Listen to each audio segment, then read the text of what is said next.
Live tonight from some of the wildest short course tracks in the United States, we say good evening, race fans, and welcome to the Jim Beaver eSports eShort Course World Cup presented by General Tire. We're happy to have you all strapped into the seat and along for the ride with us tonight on RaceSpot TV, where alongside myself, Evan Pisoko, I'm joined by two notable names in the short course scene with the Jim Beaver and Tiffany Stone in the broadcast booth. And Jim, we'll start with you because you're kind of the bridge that links all of this together, being heavily involved in the esports and iRacing scene, not only just here on the dirt tonight, but on pavement and everything else in between. Yeah, it's really cool to be having this happen here. You know, it's like you said, I'm bridging the gap. I call real world short course TV. I race trophy trucks and UTVs, and I've really, got my hands into iRacing and sim racing and esports. And, with everything happening in the world today, I decided, you know what, it's time for us to have a premier sim racing esports event for short course. And here we are, and kicking things off here at Chandler. And as we mentioned that Jim is the bridge, Tiffany, that kind of links us here together as well because while it is virtual, it is still short course racing. So welcome to the virtual world. Thank you so much. No, I'm so excited to be here. Just excited to see some type of racing. Talked to most of these drivers throughout my career and just came off the Mint 400. So I know a lot of them are just itching to get back out there. And I love how you said this bridges the gap for everything. So thank you so much for having me be here. Certainly hope that everybody tuning in at home is staying safe and healthy and enjoying this action tonight as we're going to be seeing some of the best racers, Jim, in real life, the professional crossover drivers as well. So, the likes of Ron Capps, NHRA champion, IndyCar's Connor Daly, 2016 Indy 500 champion Alexander Rossi. You got a NASCAR legend in Greg Biffle, Travis Pastrana, Tyler Menninger, and Joey Sylvester representing the monster truck drivers. But then there's the sim racers, the likes of the iRacing Rallycross World Champion Mitchell DeYoung and short course record holder Cam Peterson. They're all kind of trying to puff up their chests and try to show up the real off-road racers that are in this event. Well, you talk about the real off-road racers, and I think right off the top, we've got to talk about two of the ladies that are racing here. We've got Mia Chapman and Corey Weller. These are the two winningest female drivers of all time in short course. They're racing here today against the likes of a Mint 400 champion like Justin Lofton. You got Christopher Polvordi. He's a General Tire athlete. It's an amazing lineup. Ronnie Anderson, we know him. Seth Quintero, he's, in that Red Bull Dakar Junior program. It is a stacked lineup here, and I'm excited. We got a little of each world all coming together and converging here for this World Cup. And let's take a look at your starting grid for the first race of the evening. It'll be Pro 2s at Wild Horse Pass Motorsports Park. And in an open qualifying session, it is Cameron Peterson with a 36.613 who will bring us to the green flag, accompanied by Josh Edmondson. Then you'll find Mitchell DeYoung in third and Connor Berry in fourth position, Jim, on row 2. Yeah, on row 2. And then moving on to the next row, it looks like we've got Brandon Proudfoot, another sim racing pro. Ronnie Anderson, great run by Ronnie Anderson. He races short course professionally, trying his hand out sim racing. Looks like it worked out well for him. You got Dave Bodio, another sim racing pro. And then Connor Parise, who runs in the World RX Championship here, or the IRX Championship, here on iRacing. But now he's trying his hand at short course. And then starting off at 9th is Justin Thompson, great sim racer out there. Right behind him is Seth Quintero. Seth had a great run at the Mint 400, also part of the junior Red Bull team. Next is going to be Josh Fox, another sim racing pro. And then finishing off number 12 is going to be Christopher Polvordi. Christopher had another great run at the Mint too, coming out there with a great new car. Be anybody's day. Continue on through, we'll find Andrew Carlson in the 13th starting spot with the 85 and Mickey Lawrence to the outside. Then it is Alexander Rossi, the Indy 500 champion, starting 15th, alongside the driver, the legendary Gravedigger Monster Jam truck, that's Tyler Menninger in 16th. And looking at 17th through 20th, we've got the legend, Ron Capps, NHRA legend, one of the winningest funny car drivers of all time. He's trying his hand here in off-road trucks. Then you got a Supercross legend, Chad Reed. Travis Pastrana, do we even need to do an intro for Travis Pastrana? Mr. X Games, Mr. Nitro Circus, he's in action. And then you've got IndyCar driver Connor Daly. He knows a little bit about the dirt. He's done some sprint cars. We'll see how he fares here in short course. And then starting off on number 21, he has been a Mint 400 champion before in trophy truck with Justin Lofton. Right after that is one of the two females in here with Corey Weller. After that, another NASCAR legend starting in 23rd with Greg Biffle, and finishing off 24th is Keith Jeffrey. Couple more provisionals to round out the field that'll put Mia Chapman in 25th position, with Jill Sylvester back in 26th, and Bradley Baca at the back in P27. It is a look top to bottom at your Race Spot TV starting grid. So we are pacing and ready to go for 15 laps of Pro 2 action. A competition caution will slow these drivers down at the completion of lap number 7. The field's going to be in the hands of the 48 of Cameron Peterson out in front as we look for the big green egg coming to green. Let's go racing from Wild Horse. Race 1 of the eShort Course World Cup is green, and here we go to turns 1 and 2. Everybody slotted high and wide, some contact back for about 6th on back, but it is clean for the first 5. Peterson holds the lead. And look at Cam Peterson. He's a world record holder here at Wild Horse Pass, putting a phenomenal job together. So we get some bumping and banging there in the mid-pack.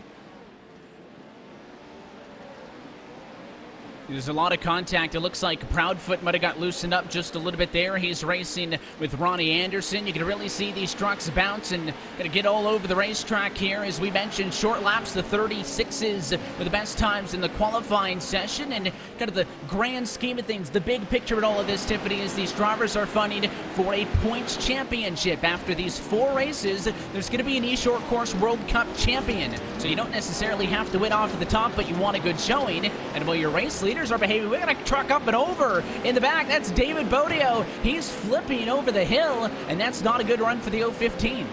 I think we've got a replay coming up there. The 15, we go in car here with Dave Bodio. Like he came in just a little bit too hot, clips the general tire barrier up and over onto his roof. Tough break for him. One of the sim racing ringers that's trying to compete out here, and looks like he's going to be shuffled towards the back. You would think that's somebody who would know how to kind of get up and onto the inside there, but I will say even I jumped in the virtual truck. That's the fun thing, is they even let the Joes like myself do it on iRacing, and I have done that same mistake off of that corner a few times. But up front it is Peterson leading, the driver of the number 48 machine. You see him there, still leading, no changes, top 3. Josh Edmondson still second, Mitchell DeYoung running in third. DeYoung won the opening round of the iRacing Rallycross All-Star Invitational last night from Norway. So the road driver on the sim as well, a GRC Lights champion doing his job. But a big mover, Josh Fox, he's gone 11th to P6. Alexander Rossi had a good start, but he's heavily smoking the Indy 500 champion with issues back in the pack. I was about to compliment him, and there he is, right into the barrier. That K-rail left him nowhere to go. And up and over the K-rail. Look at him. Got some smoke billowing out of the back of his truck. And the number 4, he is back on the track. And look, we got the 15 spun around. We got all kinds of chaos happening here in Pro 2. And I think that's one thing as well, Tiffany, that we're watching for, is we've got, live race control in this. Race control that a lot of these drivers are familiar with, and they told them off at the start, listen, it is a sim race, but we're racing for real money. You got to keep it clean, none of the bumper-to-bumper contact. You can have kind of that side-to-side, but, the ever-watchful eye is keeping an eye to make sure everybody here stays in line. Yeah, the ever-watchful eye definitely keeping an eye and making sure they're in line. And like you said, going back to the format here, this is just the first of 4 races. These drivers going to be at both Pro 2 and Pro 4 out here today. Going to be running multiple tracks here at Wild Horse Pass, and as well as Wild West Motorsports Park there in Reno. So long day for these drivers. They got to put it together over 4 races to be crowned, the World Cup champ. And the World Cup champ at the end of the afternoon going to walk away with a $500 prize. That is of a $1,000 guaranteed purse. But if you could sweep all 4, that would jump up by an extra $1,000. Of course, tonight's coverage of the Jim Beaver eSports eShort Course World Cup is presented by General Tire, and a World Cup champion also going to walk away with a brand new set of General tires of their choice. But at least in this Pro 2 opener from Wild Horse Pass Motorsports Park, it has been Peterson all the way. He's got some traffic, though, beating and banging on the 18 machine of Corey Weller. Looks like a fight to behind with traffic, but your leaders now on the last lap before that competition caution. Competition caution, definitely going to regroup everybody and give them a chance to get another shot at things. I know a lot of these racers, you know, it's one of those things where a lot of these new to sim racing, they've only been in the sim for a couple of weeks now, and they've got a lot of real world off-road experience. And, you know, I think they're probably a lot of them just kind of feeling it out. Some might be their actually first race out here in, you know, eShort course. We are halfway through. Peterson was able to dominate the opening half of this race, so you can see them all slowing down on the backstretch. The 48 General tire entry of Peterson will pace us, and then the next time by, the start-finish straight will reset and go again for the second half of this one. So gives those drivers who had issues early on to get back into it. Also, we saw Alexander Rossi have a big issue. A couple of other trucks got up and over even, Jim. There is one quick repair available to these drivers. If you're not familiar with iRacing, it means you head into the pits and you get a brand new race car, no ifs, ands, or buts. So I feel like some drivers using that off of the top. Oh yeah, they are definitely cashing that in right off of the top. That was it was pretty exciting, and I think that's one of the funny things here is we're starting everybody out in the Pro 2s. Then they're going to move into the Pro 4s. The Pro 2s, especially in iRacing, they're a little bit looser, they're a little bit tougher to drive, and so you know, these drivers with the pre-race jitters, maybe the first race being in Pro 2, a lot of them probably would have liked to start in the Pro 4 just because they're a little more comfortable in it. But you know, I think this is trial by fire out here today. And we saw how the exciting action kicked off right off the bat here. This 5-turn stadium-style course that was built in 2008. It's got big uphills, downhills, ramps, whoops, and just about everything we could ask for. But really the big moves, you know, we just went on board with Pastrana a little bit ago. Started 19th. He's up to 12th position. Greg Biffle, the retired NASCAR star, and his signature 16 machine is up to 14th spot. So it's not to say that you cannot make up positions. Everybody stopped on the racetrack as race control makes sure they are in the right order, and then we'll get going for part 2. It looks like Alexander Rossi got that truck repaired and the smoke gone, and he's back out here. So great to see the Indy 500 champ regaining the field. Looks like he gave a little love tap there, but we should get going here. I don't know. Tiffany Stone, who do you think we ought to look out for in the second half of this race? Well, it seems like Seth Quintero is still in the top 10. And, you know, knowing Seth and seeing and talking to him a lot, Seth does this and has been doing this for a while. And we've always talked about having a sim party at Seth's house. So Seth is one to be able to watch too. And like we were talking about before, Ron Capps. Ron, you know, is in the top 15 right now. And like we've said, he has just been dominating out there, though. So those are going to be my 2 predictions to watch. Been fun seeing Ronnie Capps drive everything on iRacing, an Indy car, a rally car, and now some short course trucks as we go off-road racing from Wild Horse Pass. So when we come by this time, 8 laps now going to be complete, and it'll be another dash down to the end, as in fact maybe they're going to take an extra trip around before they let Peterson decide to bring us back underway. Single file, some separation. Jim, does anybody have something for the 48 car, or is it going to be Peterson? You know, Mitchell DeYoung, he's quick, and I think, you know, before this event started, a lot of people thought this would be the Cam Peterson and Mitchell DeYoung shootout, and right here at Wild Horse Pass, we're seeing it. It's Cam Peterson and Mitchell DeYoung 1 and 2, and Mitchell, he's been sitting back, he's been watching Cam Peterson this first half of this race, and I got to say, I know Mitchell pretty well, and the second half, he may have some tricks up his sleeve. We'll see if they get physical as well, Tiffany, because a lot of the contact we saw was just kind of incidental stuff in the back. You know, where everybody's crowded, getting 2-3 wide into some of these corners and bouncing off each other. The race leaders, though, seemed pretty disciplined at the start until they then caught up to that traffic. No, you're exactly right. And looking at the track right now, obviously in real life things, Blue Groove plays such a big factor out there. It's a little bit slipperier. And like Jim was saying, with these Pro 2s being a little looser in sim racing, I just feel like with the second half, it's just going to be keep going, but well knowing that there's still 3 more races going on for the rest of the evening. Looks like race control has got the starting order all figured out. It looks like everybody with the exception of the 15 and the 94, and you'll see the full running order, of course, going across the top of your screen there, are out of this race. There's a handful of drivers laps down, the likes of Daly, Chapman, Medica, Rossi, Reed, Sylvester, all laps down from being involved in incidents early, but 17 trucks are still on the lead lap in this one, and there's a look at the plus-minus. Peterson started up front, he runs up there, but the green is good, the red is bad. That's a look at who's been moving up and down. Yeah, it looks like Connor Parise up a few spots there, and you got to look at that. Josh Fox up 5 spots. Ron Capps up 6 spots. Travis Pastrana in the 199, the big mover there, up 7 spots right outside of the top 10. He's definitely one to watch in the second half of this race.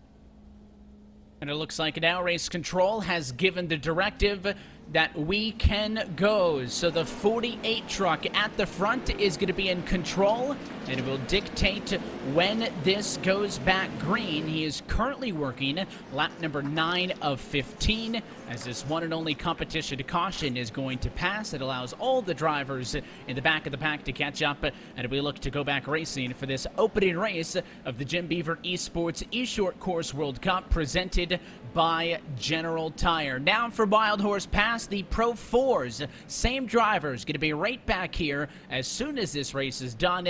And then for the second half of our coverage, we'll transition out to Sparks, Nevada for Wild West Motorsports Park. But we are back underway with a big green egg coming to green. Peterson leads us back to it. Tiffany, we're back off and at it. Let's see if DeYoung's got anything for him in second. It seems like he's coming right up after him, and like we were talking about, especially after Comp Yellow, it's how long are you going to push it before you take the throttle? You can see as well, a lot of these drivers, Jim, kind of debating in these trucks, do you go for the short shifting, or are you really going to use all of the gears in these trucks? And these Pro 2s as well going to race a little bit differently than the 4s that we'll see later on. Yeah, these are definitely going to race a little bit different. I think that's one of the things is, as today progresses and we go Pro 2, Pro 4, Pro 2, Pro 4, we're going to see which drivers can adapt the best. This isn't just being the best in one truck, it's being the best in both trucks. And I think as it averages out, we're really going to, see who is the fastest in eShort course. Watching the battle inside of the top 5 as they sling it off and into the quarter. That's the 58 machine to Josh Edmondson in the 3rd position, with looks like Brandon Proudfoot behind him. Connor Parise in 5th position. So the leaders still kind of minding themselves, and nobody really leaning on each other. Let's go on board with the Sim Racing Pro, the driver of the 022 machine in 4th position, all going the high side around at lap 11. Proudfoot picked up a spot off at the top, but it looks like these drivers, well, they can drive it into the corners, Tiffany, and get awfully close off of the corners, really where time's being made up and lost. It does, it seems like that. That's where you're going to be able to get a lot of the speed, pushing off of the cushion, which a lot of the trophy truck drivers like Justin Lofton aren't necessarily used to by using that cushion. But if you look at a lot of the short course drivers, Corey Weller being out there, Ronnie Anderson as well, Andrew Carlson, they're used to be using that cushion. They're used to be using that speed and being able to take the turns right when they need to as well. Looks like that race line just keeps shifting up as we get a look there at the number 52, Ronnie Anderson. Here's somebody that knows this track really well in the real world, and here he is in the sim world, and he's pushing that line really high, looking for every bit of traction he can, and he's used to running a 2-wheel drive truck in real life, where some of these guys are used to a 4-wheel drive. So Ronnie Anderson definitely looking sharp here. Trying to get to the inside of the 11 of Connor Parise, can't do it, and now a fight up in front in a battle for 3rd, I believe, as you can see, DeYoung and Edmondson. So it is under fire courtesy of the 37, who's going to slide high. That's Chapman up in front of the race leader further up the road. Now this battle for 2nd comes onto the scene, and it is going to slow down the 58 cars. So caught up in traffic was Josh Edmondson, just as he caught up to DeYoung, who's going to put the 24 safely out now into 2nd. Look at him back it in, the number 58 there. Looks like Proudfoot looking down low, not able to get around. That's Edmondson and Proudfoot. Oh, look at that. Just sending it off the jump is the number 22 of Proudfoot, looking for every inch of traction. Looks like he's through the General Tire banner there.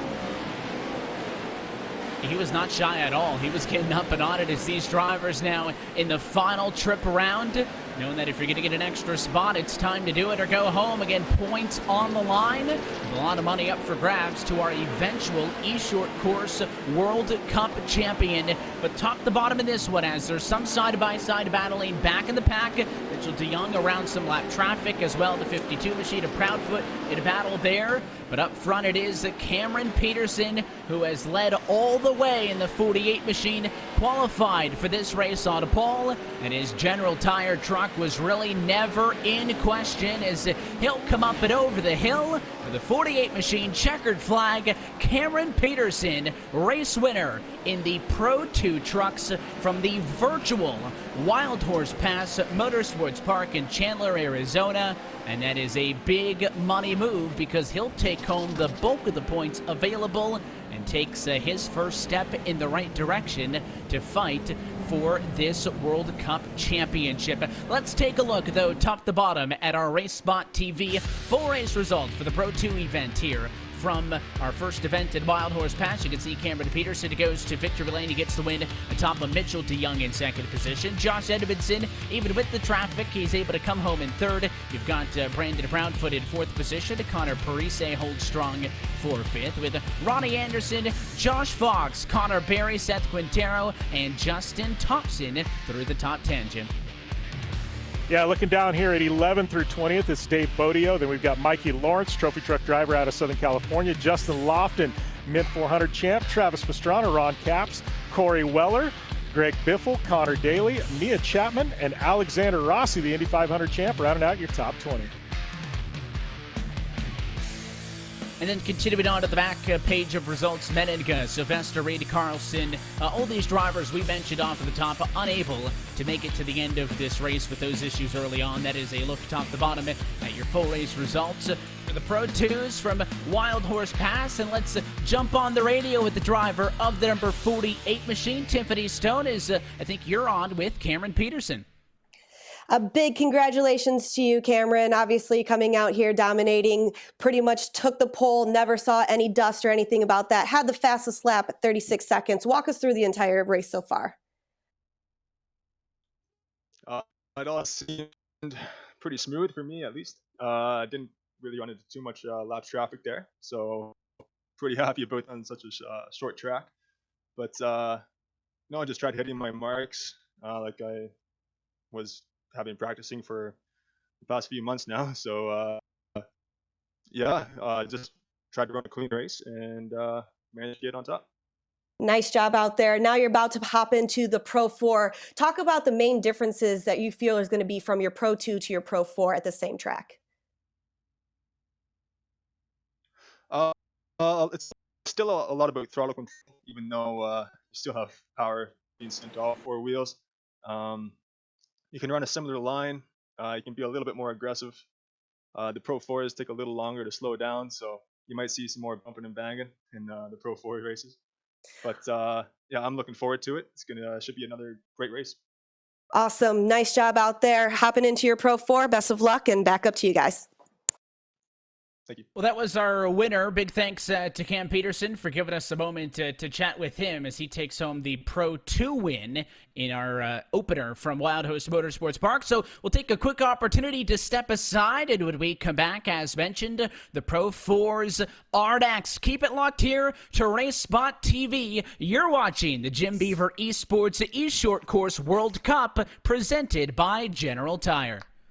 There's a place where fire and flavor are celebrated, where grilling traditions and new techniques are perfected, where grilling the perfect meal in your own backyard is a satisfying reward at the end of the day. Here in Big Green Egg Country, you can grill it, roast it, smoke it, or bake it with the most versatile grill you'll ever own. Easy to light, simple to use, lifetime warranty. The ultimate cooking experience.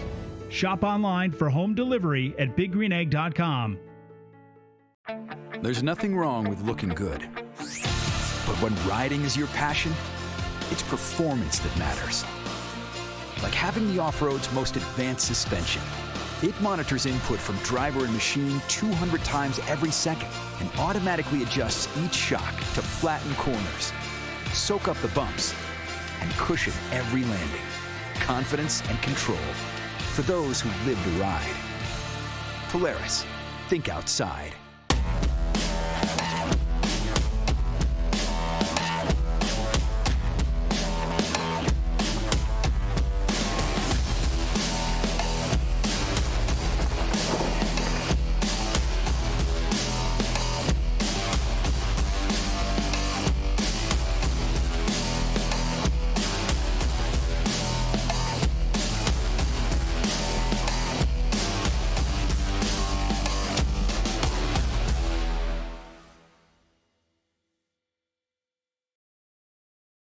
Born for competition.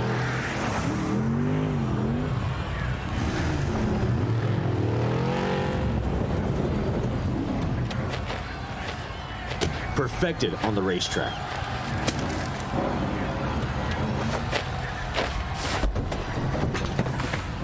For whatever your road looks like,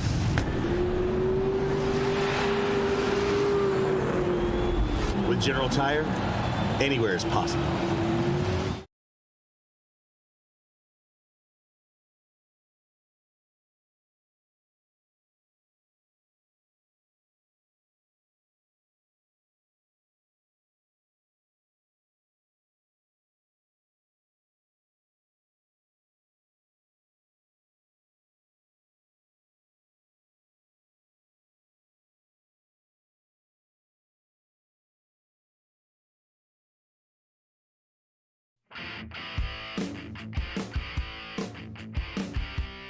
And welcome back live to RaceSpot TV's continuing coverage of the Jim Beaver eSports eShort Course World Cup presented by General Tire. Round number 1 of 4 in the books as we get set to bring things back out to the virtual Wild Horse Pass Motorsports Park in Chandler, Arizona in just a few minutes as the Pro 4s are ready to get onto the racetrack. But in the meantime, I'm going to bring you back upstairs into the RaceSpot TV booth. Evan Pasoko, Jim Beaver, Tiffany Stone with you, and you've already seen now the Pro 2 trucks take to it, and I would say a handily victory for Cameron Peterson at the front of the field. Jim took home the best time of the qualifying session, goes pull the checkers in that one, and takes the first step and trying to be the lone driver now. It's down to him. If he can now sweep the next 3 to get that extra $1,000, that's dangling to any driver who can complete the sweep tonight. Yeah, there's definitely that extra money sitting out there for any driver that can complete the sweep. But, I think the one thing that's really exciting about this is obviously we know he's good at a Pro 2 now, but is he good in a Pro 4? And obviously we both know that he's pretty good because he's held world records in both trucks. But, you got guys like Mitchell DeYoung who's sitting back there, and Mitchell's driven all-wheel drive rally cars a lot in his career. So maybe he's going to be a little bit better in the Pro 4, and maybe he's got something for Cam Peterson. So I don't know. That's one thing that's got me excited about this is we know who's quick in one, but who's quick in both. And we heard that with our interview with the race winner, Cam Peterson. Tiffany, when you talked with him, that he said that because, these things are bigger and heavier, they're going to be a little bit longer before they slow down. He actually thinks that we might see some more beating and banging in these. And, aside from our top 5 or so, I thought that last race was pretty physical. We had a lot of drivers actually not even make it through 15 laps. Even with a quick repair available, some of them got a little bit too overzealous with one another. And, of course, these drivers trying to get used to one another. For the most part, if you're not talking about the off-road guys. I mean, the NHRA drivers haven't raced against the NASCAR guys in off-road trucks before, so obviously that is a factor, but I do think that I agree with him that the Pro 4s are going to race differently, although it will be the same format of a 15-lap race. It'll actually show, though, 18 laps on the ticker as we take a look at our driver roster. That competition to caution is going to be a paced caution instead of a red flag caution like last time, so just a small adjustment to the format. But yeah, Pro 2 trucks to Pro 4 is going to make a difference. I'm curious if somebody who maybe was a top 5-ish or a 10-ish placed car can kind of make that next step in this one. Yeah, and I honestly, I think a guy like Travis Pastrana, we saw him move up 7-8 positions there at one point, and Travis is very used to all-wheel drive cars. The two-wheel drive is something a little bit different for him. So I think moving into the Pro 4s, we see a guy who got quicker as the race went on in Pro 2. Now all of a sudden we're going to something that suits him better. I think we could see Travis Pastrana push for a top 5 here. He's been as well very busy on iRacing the last few days doing rallycross stuff as well. And Tiffany, I know he's been real serious about this. Travis has been doing a lot of recruiting as well to get drivers into this. Never somebody that you can overlook. No, I agree. Travis Pastrana has been racing everything. Even yesterday when they had some races, Travis was racing, Connor Daly was racing as well. And then you have all these other drivers that are out there that have been sim racing, but now they're coming together. And like you said, you don't ever have the NASCAR guys and the NHRA guys come together racing in trophy trucks or racing in short course or racing in all these other Pro 2s, Pro 4s. So it's really cool to be able to see all of this come together in one spot. You can see trucks on track now as the qualifying session is happening now for the Pro 4s. It'll be same rules as earlier, 10-minute open qualifying to set the grid. And, well, yes, guys like Pastrana got 7 spots here, and there were some drivers up 6 or so as well. I think that did show us, despite the comp yellow halfway, Jim, that qualifying is going to be very important in a short sprint race like this. Oh, I think qualifying is going to be very important, and unlike real-world racing, where they invert the field, we're not inverting the field. If you qualify up front, you're going to start up front, and we've done that so they don't have to pick their way through a lot of traffic, because we do have I hate to say rookies, because everybody that's in this has got a lot of experience, whether it be real-world or sim, but some sim rookies. So we've set it up that way, but we are doing unique qualifying for each race. So just because Cam Peterson was the quickest in qualifying in race 1 doesn't mean he's going to start up on race 2. He's going to have to earn it again. And that's a point that I want to jump back to you on, the idea of a sim rookie, because yes, we do have our professional off-road drivers in this, the Ronnie Andersons and the Connor Berrys, the Mia Chapmans, and all those drivers that we've talked about. And yes, if you don't know what iRacing is, hello, it is a simulated race, in case somebody was casually looking over and saying, is that a race replay from around a couple of years ago? No, I mean, this is happening all in a virtual world. iRacing has laser scanned these cars and these tracks. They are accurate to millimeter accuracy. But you can't just go from your real truck and jump into this, because you can't feel anything underneath you. That is the biggest thing, and some drivers will counteract that by getting motion rigs. An iRacing setup can be so basic that it's just a wheel, $200 wheel to get started, and one computer to monitor. You can have triple screens to give you a more immersive experience. Some drivers competing with VR, but somebody like yourself who has entered this eSports realm, you have a team in the NASCAR Championship on the service here, the eNASCAR Coca-Cola iRacing Series. As somebody who has, kind of gone all in on this eSports world, what's that difference like, and how have you found transitioning and competing and driving on the sim? It's completely different, and I got to tell you, there's a reason why I'm calling this race and I'm not in the race. It's because it wouldn't be pretty if I was out there.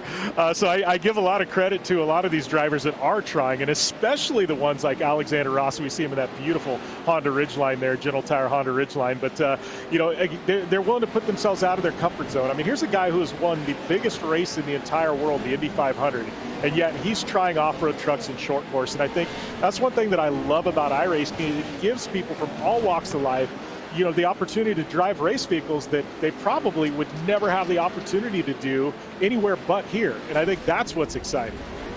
The beauty of iRacing is you can take any car, any track, but I think most importantly overall, any driver. It could be an Indy 500 champion, or it could be me. And I'll agree with you. There's a reason I don't drive in these things. There's a reason I watch them and talk about them, because it would not be pretty if I attempted to either. But again, if you're just tuning in with us, the Pro 2 race has already come and gone, so we're getting set for Pro 4s for the virtual Wild Horse Park Motorsports Park, or Wild Horse Pass, I should say. But the format for this race, in case you missed out on it, is that it is going to be Pro 2s and Pro 4s at both this track and Wild West a little bit later on. It has been modified from that first one, an 18-lap race this time through, a competition caution at the halfway point. When we're done here, we're headed out to Nevada for the Pro 2s and Pro 4s from Wild West. It is really fun to see 2 different trucks in action at both of the 2 different tracks that we're competing in. The overall goal, though, to be a champion. So, I mean, yes, this is some lighthearted fun for an IndyCar driver or a Monster Jam driver to be in this, but we all know that if you are a motorsports competitor, Tiffany, in any regard of the sense, everybody in this race wants to win. And I think as we get a little bit deeper into this evening of racing, maybe race 3 or 4, when drivers are starting to think in their head, hey, I've got a chance to win this thing, I think we're going to see that competitive nature come out. No, 100%, I agree with you. And one gentleman that I always talk about, Ricky Johnson always says, in order to finish first you must finish. And no matter what, even in this virtual world, in order to take that top spot, you're still going to be able to have to finish. And just like Cameron was saying and everything, when you're pushing and pushing and pushing, especially with these Pro 4s, they're going to be able to push a little harder, and you're going to see when you're looking at the screen right now, some of the drivers are even just getting faster and faster with every single lap. And they only have about 1 minute and 30 seconds left if they are going to put down a new fast time. And surprise, surprise, there's your current leaderboard. It is the 48 of Cameron Peterson at the top right now. Are these names familiar? Josh Edmondson, Connor Berry, Mitchell DeYoung, Ronnie Anderson. I think the speed is an overarching term. It is not, dependent on a Pro 2 or a Pro 4, because those were a lot of names up front earlier on. Well, and one thing I want to note too about these races, we've talked a lot about the format, the points championship, and the money on the line. But Cam Peterson, I said it before, he's the world record holder. But that's with open setups, and as we know in eNASCAR and most of the world championships, it's all open setups where the drivers go in, they burn hour after hour in the sims, and they develop setups that they know can win on any given track. Here, everybody is on the same setup. Nobody has a distinct advantage. So the truck Cam Peterson's racing is the same one that Alexander Rossi's racing, is the same one that Travis Pastrana's racing, minus the paint schemes. So I think that's one thing that's really important to know here is these guys, it's a spec race. Nobody has a distinct advantage when it comes to the setup of the trucks. And it is not that, there's no gray room to modify. When we say it is the same truck, we literally mean it is the exact same truck. iRace had only scanned one of these Pro 4s, and everybody gets an identical one, same setup. So what you're seeing, the difference is 110% driver-based. As if you're on a lap right now, you might as well finish it, because you got about 40 seconds left on the clock to get that time in. We did have some drivers in that Pro 2 race not take a qualifying time, but it looks like this time through 25 of our 26 competitors have. We'll take a look top to bottom once these results are 110% official, but we'll also do our best over the course of this, and as I mentioned in that first one, you'll see the full running order at the top of your screen while the race is happening at all times. But we'll try to track those celebrity and the crossover drivers, if you will, from the middle of the pack as well, just so you're kind of up to date on where everybody is competing in this race. But it'll be the final time that we drop the hammer from Wild Horse Pass, because qualifying has drawn to a close. So let's go down trackside and take a look at our Race Spot TV starting grid for tonight's Pro 4 main event.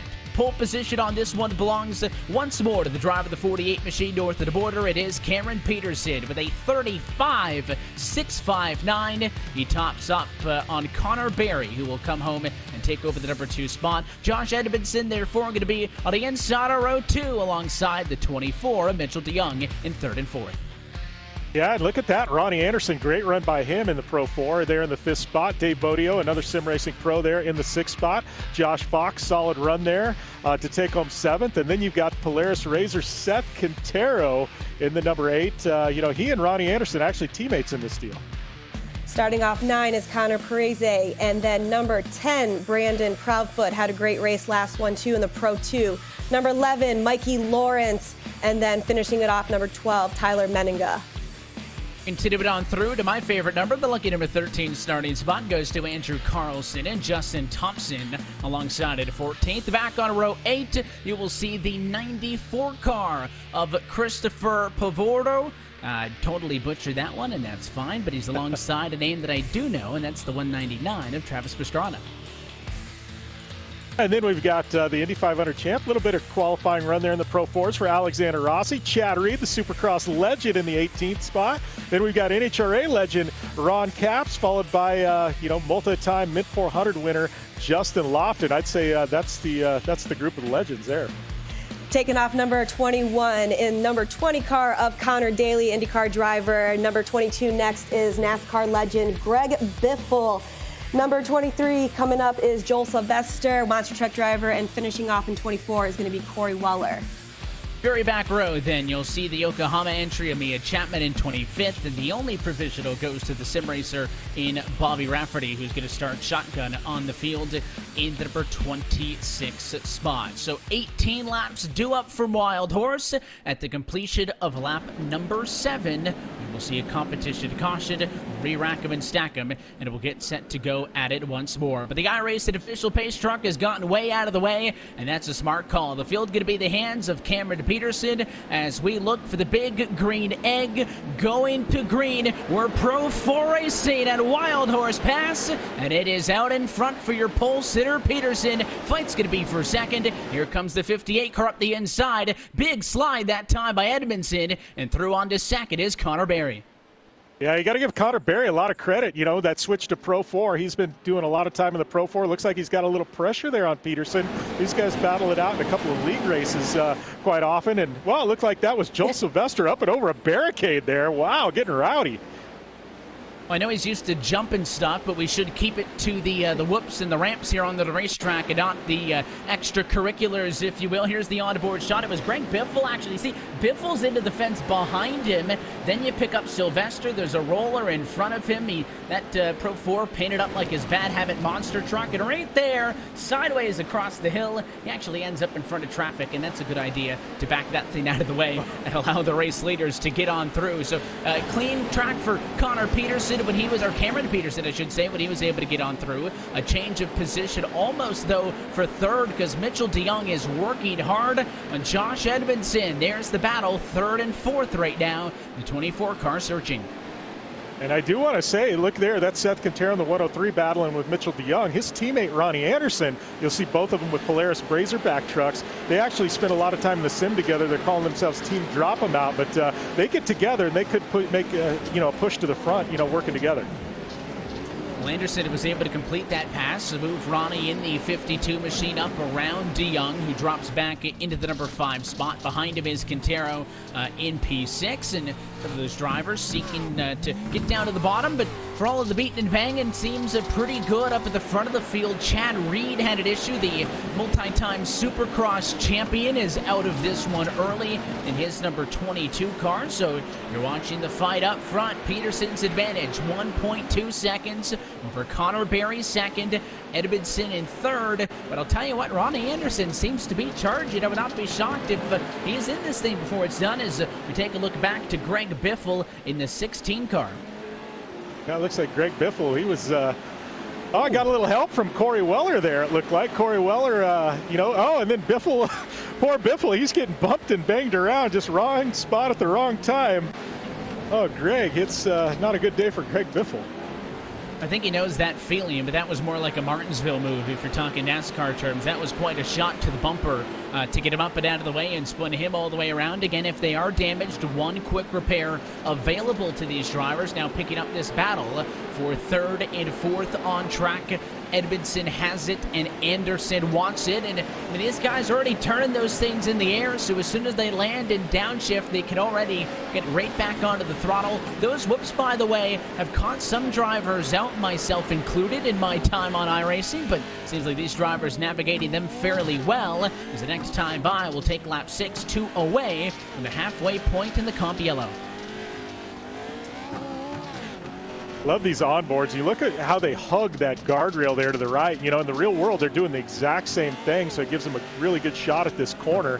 This track, actually, this year, it's going to be reversed. So they're going to be running a different direction in real life. So we'll see, as that comes along here in iRacing, if maybe they switch things up here. But, it's funny that these drivers, the lines they're taking, as we see a hard hit there. But they're taking, lines very much like they would in the real world. We were on board there with Ronnie Anderson, who is running in 4th position. You can see Mia Chapman is slow, but I think the truck, I should say, that was around. As you can see, the issue with Chapman there in the 37 machine, coming over those whoops, as I had mentioned. But your race leaders, Anderson actually got into Sylvester, who was a lap-down truck, and that essentially took him out of the battle for third. So there is now a buffer with Edmondson in third, and now Ronnie Anderson's going to have to deal with a tough customer over into Mitchell DeYoung, but the comp yellow may just save him back in the back. There they are. This fight is for fourth on the back, but there is your competition caution halfway through. We'll slow things down, take a breather, and reset for the second half of this Pro 4 race. And I have to say, we kind of chatted as the pace truck goes sending it right in front of the camera there. So I don't know who the honorary pace truck driver is for this one, but they're getting their money's worth as well. But I was going to say, you know, we kind of questioned as we take a look at the plus minus on the left-hand side of the screen there, Tiffany, what would have been different Pro 2s to Pro 4s? And honestly, a lot of the same, however, maybe with a bit more contact like expected. Exactly what we were talking about with Peterson. He was saying that the contact would be a little bit more, but I also have a great feeling that this Pro 4 race here, a lot of people's jitters, or they're kind of getting a feel for the track. They really kind of know what's going on, and obviously we can see that with Ronnie Anderson and Seth Quintero moving on up, and plus rounding it out, you're going to have a bunch of different names that we didn't see in the top 10 from Pro 2s. Good opportunity as well if their windshield tear off and their visor tear off button is not really close to the wheel, Jim. Now is the time to hit that. I have done some iRacing events where I forgot to program that, and just like in the real world, you're going to get dirt and grime and dust all up on the visor, and you're not going to be able to see where you're going. So again, iRacing doing its very, very best, not only in the laser scanning of the cars and the tracks, but as well in the experience. And you can see a little bit of the dirt on the windscreen there on the visor of your race leader, Cameron Peterson. Yes, what he has seen, if he hasn't taken the tear off, is that. I mean, he has got dirt and stuff blocking his vision. That's going to be something that I think he's going to want to be tearing off multiple times, not just at this midway point. Yeah, you got to give him a lot of credit, this General Tire number 48 of Cameron Peterson. You know, winning the first time, now switching to Pro 4s. He's running up front here, and you know, the thing that caught me is he's so cool, calm, and collected in traffic. You know, he runs away with these races, and then he gets into lap traffic, and he's somehow been able to keep himself clean in the lap traffic, and I think that's something important there. And same goes for the number 2 spot of Connor Berry. You got to give that kid a lot of credit. Didn't quite do so great in the Pro 2s, moved to Pro 4s. I mean, this kid is pushing Peterson.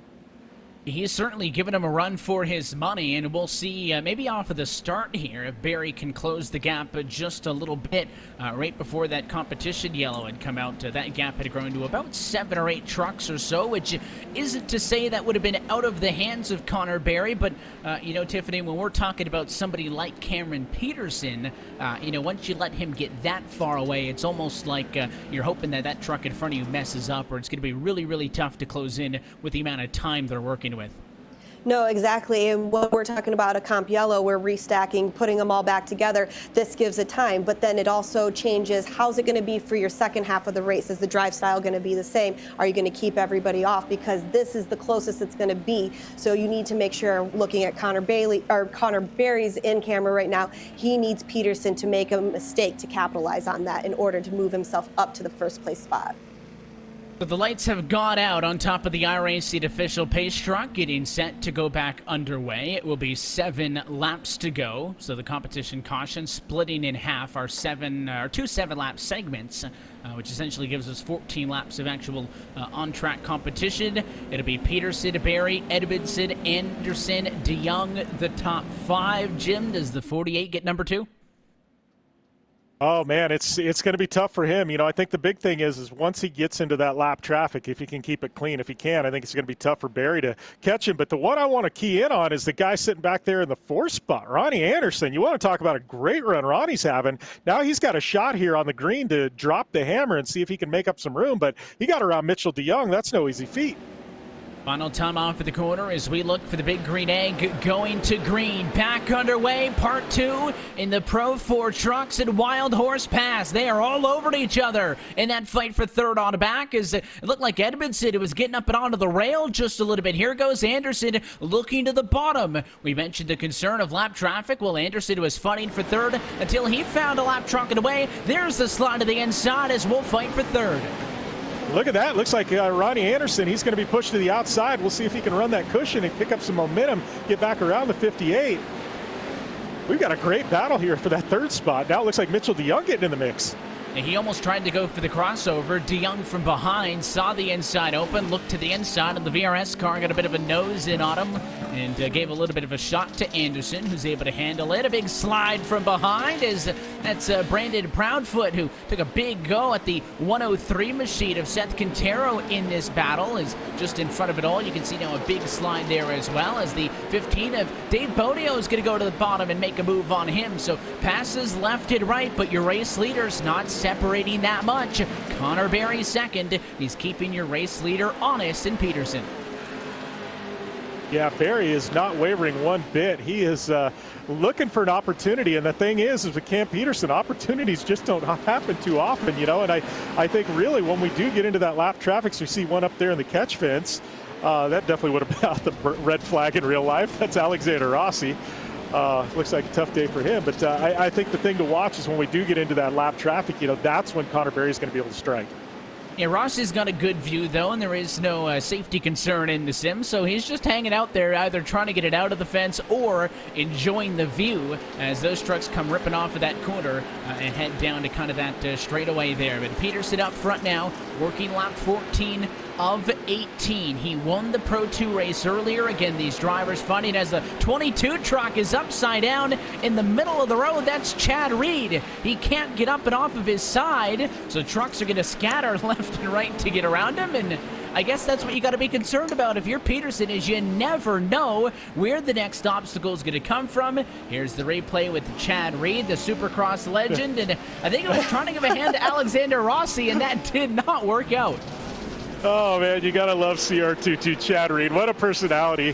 Whoa, Corey Weller going for a ride there. I don't know what happened, but the First Lady of Short Course, she put on a show there. That looked like a roller coaster ride, the number 18.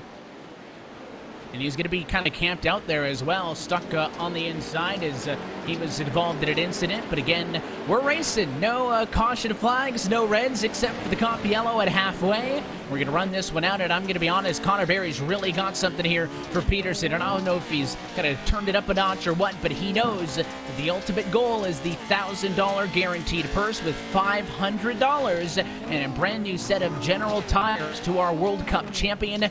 But Peterson has an extra big target on his back because he won the opener. If the same driver wins all 4 of these events, tack on another $1,000 to that purse. There is some lap traffic, though, in front. Can the 48 safely navigate around?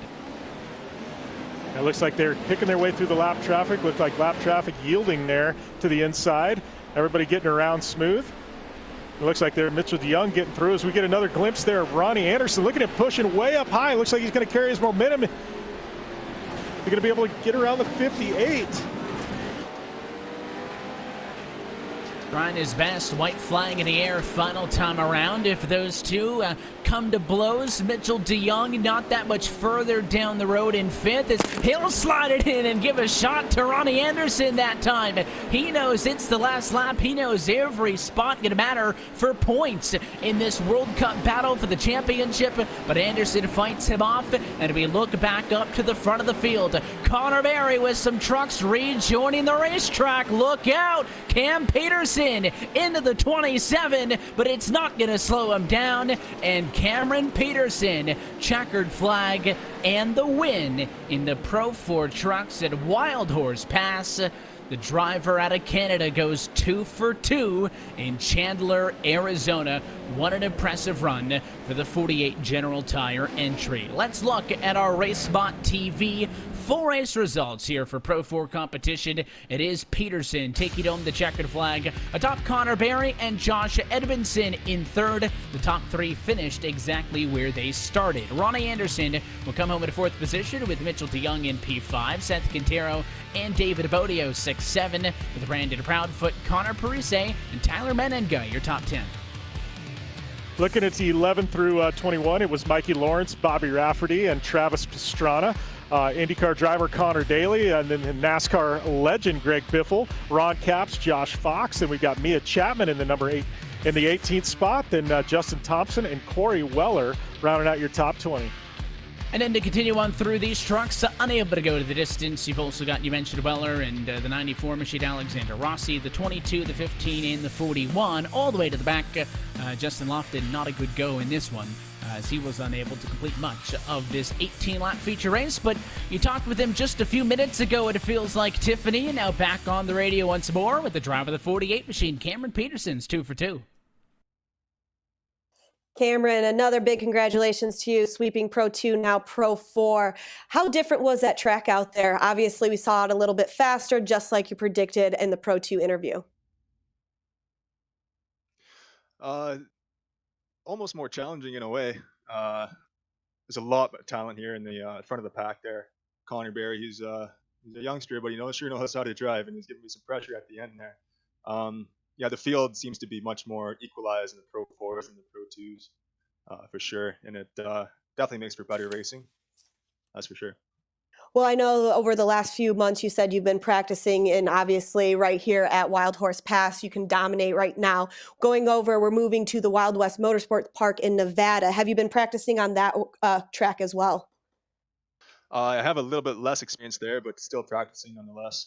I find it's more of a driver's track. The guys that know their lines will come to shine here, and the best drivers will be at the front, hopefully. And during that qualifying session there, it was hard to get a lap in, because if you hit a truck, your lap doesn't count. And with over 20 cars on the track, it's sometimes it's hard to get a lap in. So I was pretty lucky to get pole position there in that race. But Wild West is a different monster, a bit more space to move around, and a bit more speed. Still entertaining though. Looking forward to it. Awesome. Well, get back out in the Pro 2s. Best of luck for you on your race 3 of the night.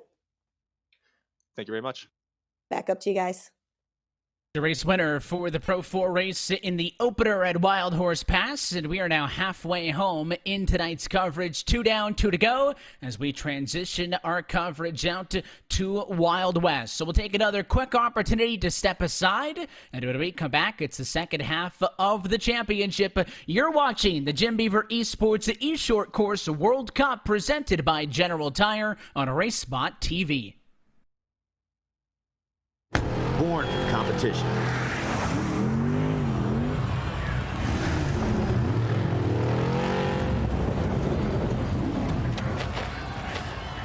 Perfected on the racetrack.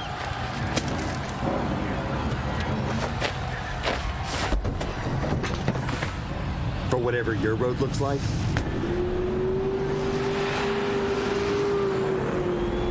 with General Tire, anywhere is possible. There's nothing wrong with looking good. But when riding is your passion, it's performance that matters. Like having the off-road's most advanced suspension. It monitors input from driver and machine 200 times every second and automatically adjusts each shock to flatten corners, soak up the bumps, and cushion every landing. Confidence and control for those who live to ride. Polaris, think outside. Conditions off the pavement are always changing, so why settle for a light bar that just turns on and off? The Rigid Adapt is a revolutionary new light bar that will automatically select from 8 beam patterns that range from a widespread 90-degree flood to a 15-degree spot based on your vehicle's speed. Try that with your knockoff light bar. A dash-mounted controller allows the user to toggle between adaptive mode, beam patterns, and RGBW accent lighting. With Adapt, it's easier than ever to own the night. Take your driving to the next level at Dirtfish. Gain confidence behind the wheel of an all-wheel drive Subaru STI or rear-wheel drive BRZ. Get sideways with skills on gravel, mud, and tarmac. Dirtfish offers programs for every driver. Visit dirtfish.com for details.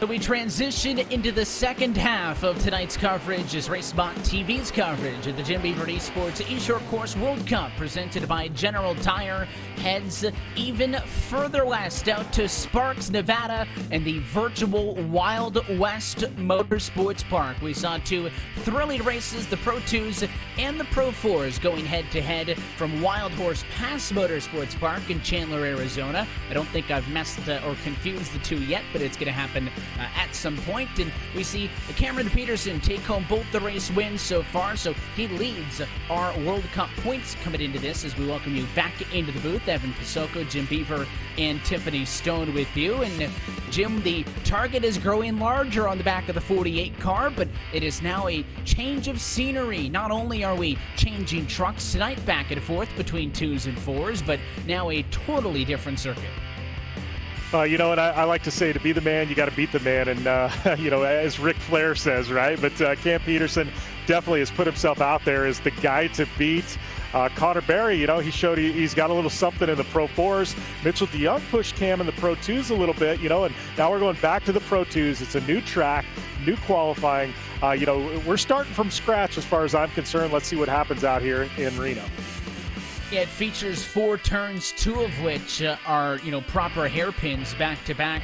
4 tabletop jumps. There's going to be a massive drop-off jump after turn 1, a rhythm section before turn 2, and it's all designed to get these trucks up and into the air. But, you know, aside from the likes of Peterson, who has been very, very consistent through all of this, Tiffany, it has been a mixed bag of results for some of the other drivers. You know, drivers who, you know, Josh Fox, who ran really well second time out, but first time out, I should say, but did not, you know, quite get the result that he wanted the last time, not finishing on the lead lap. You've got, you know, those drivers who are kind of mid-pack that are just trying to come out here and have some fun. I'm sure had maybe a realistic expectation that I'm not going to beat the professional sim racers, but are still competing with us, and it's going to be fun to see how they kind of figure this thing out now into the second half. I think everybody's going to get more competitive and faster, you know, relatively as this night continues to wear on. No, exactly. I mean, they're doing a lot better than I would ever do, and exactly like Jim said, there's a reason why him and I are calling this rather than trying to race out here. But we saw in the last Pro 4 race, Ronnie Anderson really coming up, you know, finished 4th out there. And so what we've always been saying is once you get a little bit of practice under your belt, it just gets faster and faster. And we saw that from Pro 2 to Pro 4. And like Jim was saying, we're going to start from scratch again. So this is a brand new Pro 2 race, and it could be anybody's evening. And even if you're not in a position to be able to fight for the World Cup Championship and to be able to win this outright, there are those small victories. And I'm sure that everybody in this field, Jim, would take good solace in being the driver that maybe knocks the 48 out of that extra $1,000.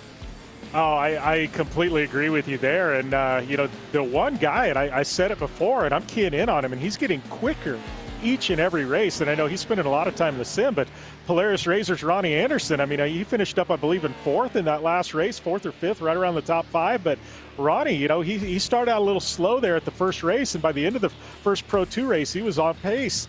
You know, Pro 4s, he was right in there in the mix. I think, you know, Ronnie's hitting his stride. And you want to talk about a real-world racer coming over to the sim world, I'm telling you, Ronnie Anderson, he's been wicked quick today.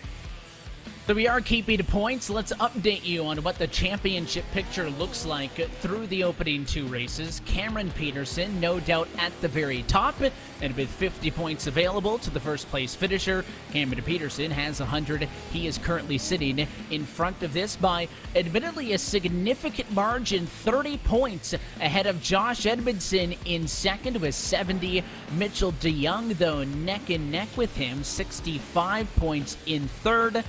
And then you have the likes of Connor Berry with 56 points and Ronnie Anderson with 50 points. Those drivers not that far away, maybe not from taking the overall. Again, I think Peterson's going to have bad luck. And listen, it's off-road truck racing. Somebody could get into him. We could have a mess in the first turn. That truck flips upside down. That's an entire race wiped out.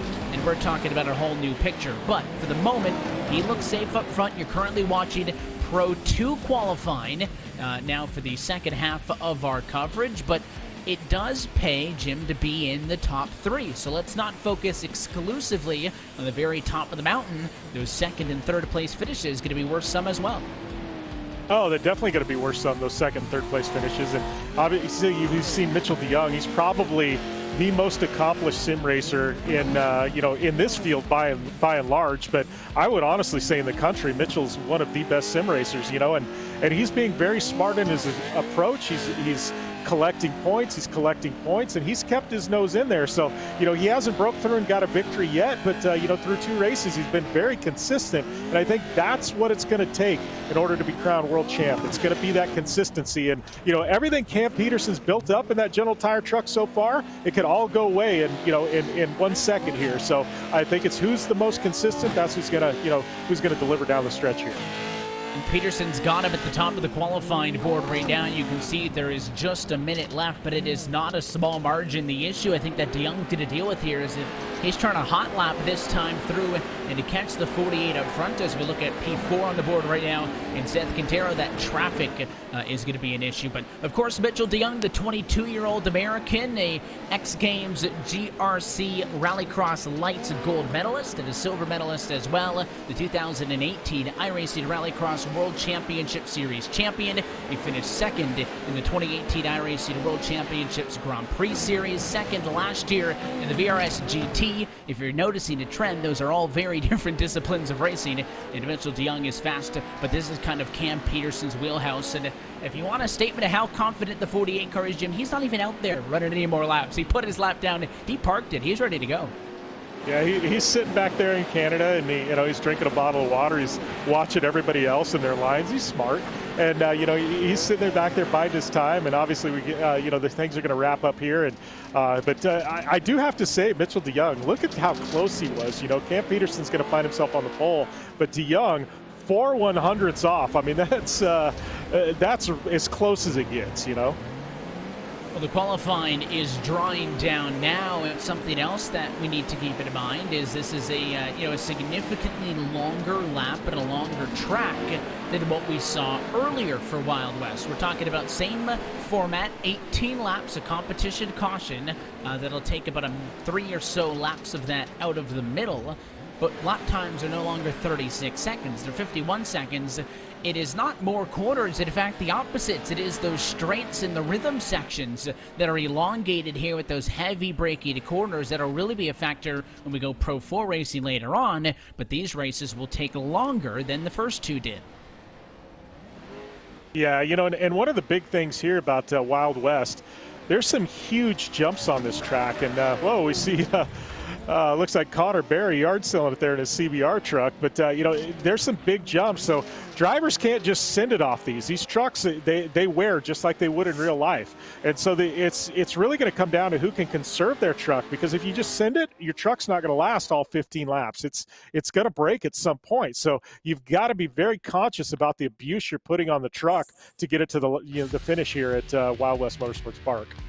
You still get one quick repair, but it would be optimal if that did not need to be used. Let's take a look at your RaceBot TV starting grid. Familiar faces up front with Cam Peterson on pole. 51.119 squeaks it out atop Mitchell DeYoung, who will start alongside in second position. David Bodio, though, a best qualifying effort so far for the 015 car. He'll start in third, and he's got Braden Proudfoot alongside in fourth. Yeah, then moving into the 5th spot, it's Josh Edmondson, Connor Parise, Seth Quintero. Great run by Seth there in the 7th spot, and Ronnie Anderson, his teammate, in the 8th spot. So watch those two trying to push up front. Starting off in the 9th spot is going to be Justin Thompson. Right after that is Bobby Rafferty. Right after that one in number 11 spot of Josh Fox. And finishing it off in the 12th is Connor Berry. Continue it on through Alexander Rossi, going to double up with Tyler Menenga on row 7, 13th and 14th position. Mikey Lawrence in the 15th spot as we roll with Travis Pastrana, P16. And actually, we'll just blow through the rest of the results, and you can take a look at the starting grid on your screen, because these guys are already rolling and getting set to go racing here from Wild West. The pace truck's going to get off and out of the way. The green flag flies as we take the big green egg coming to green. We're underway for Pro 2 trucks at Wild West. Peterson in front of a huge log jam behind. Look at that, just stacked up in that corner number 1. You see that number 199 there of Travis Pastrana. We got one up and over and looked in the barricade, taking out another one as they come back on. That's Ronnie Anderson. Looks like Ronnie Anderson getting into some trouble, shoving Chad Reed in the number 22. Looks like Ron Capps there getting in the mix, but wow, chaos in turn number 1 here at Reno.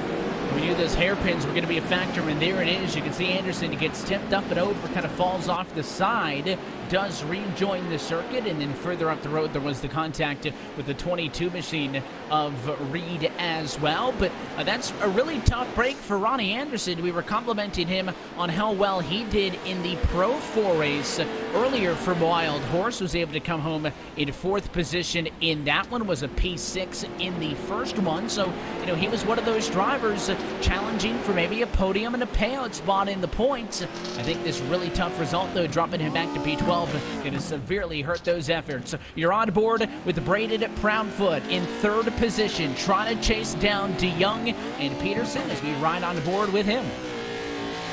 Yeah, look at him hugging that inside K-rail there, looking for every inch he can get on Mitchell DeYoung. And you know, the thing about the Pro 2s is traction is crucial. Pro 4, you can be a little bit sloppy and still be quick.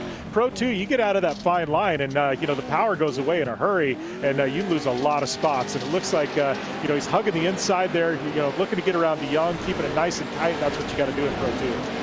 And DeYoung has been doing everything he can to chase down Cameron Peterson, and let's see if we can do something cool. We'll give a call downstairs to the trailer to our Race Spot TV producer, Paul Smith, who's pushing the buttons and bringing us to you this evening. Let's go on board with the 24, if we can, of Mitchell DeYoung as there's some battle at the back, and let's just go quiet for a lap. Let's listen in to the driver in 2nd position as he takes a lap around Wild West Motorsports Park.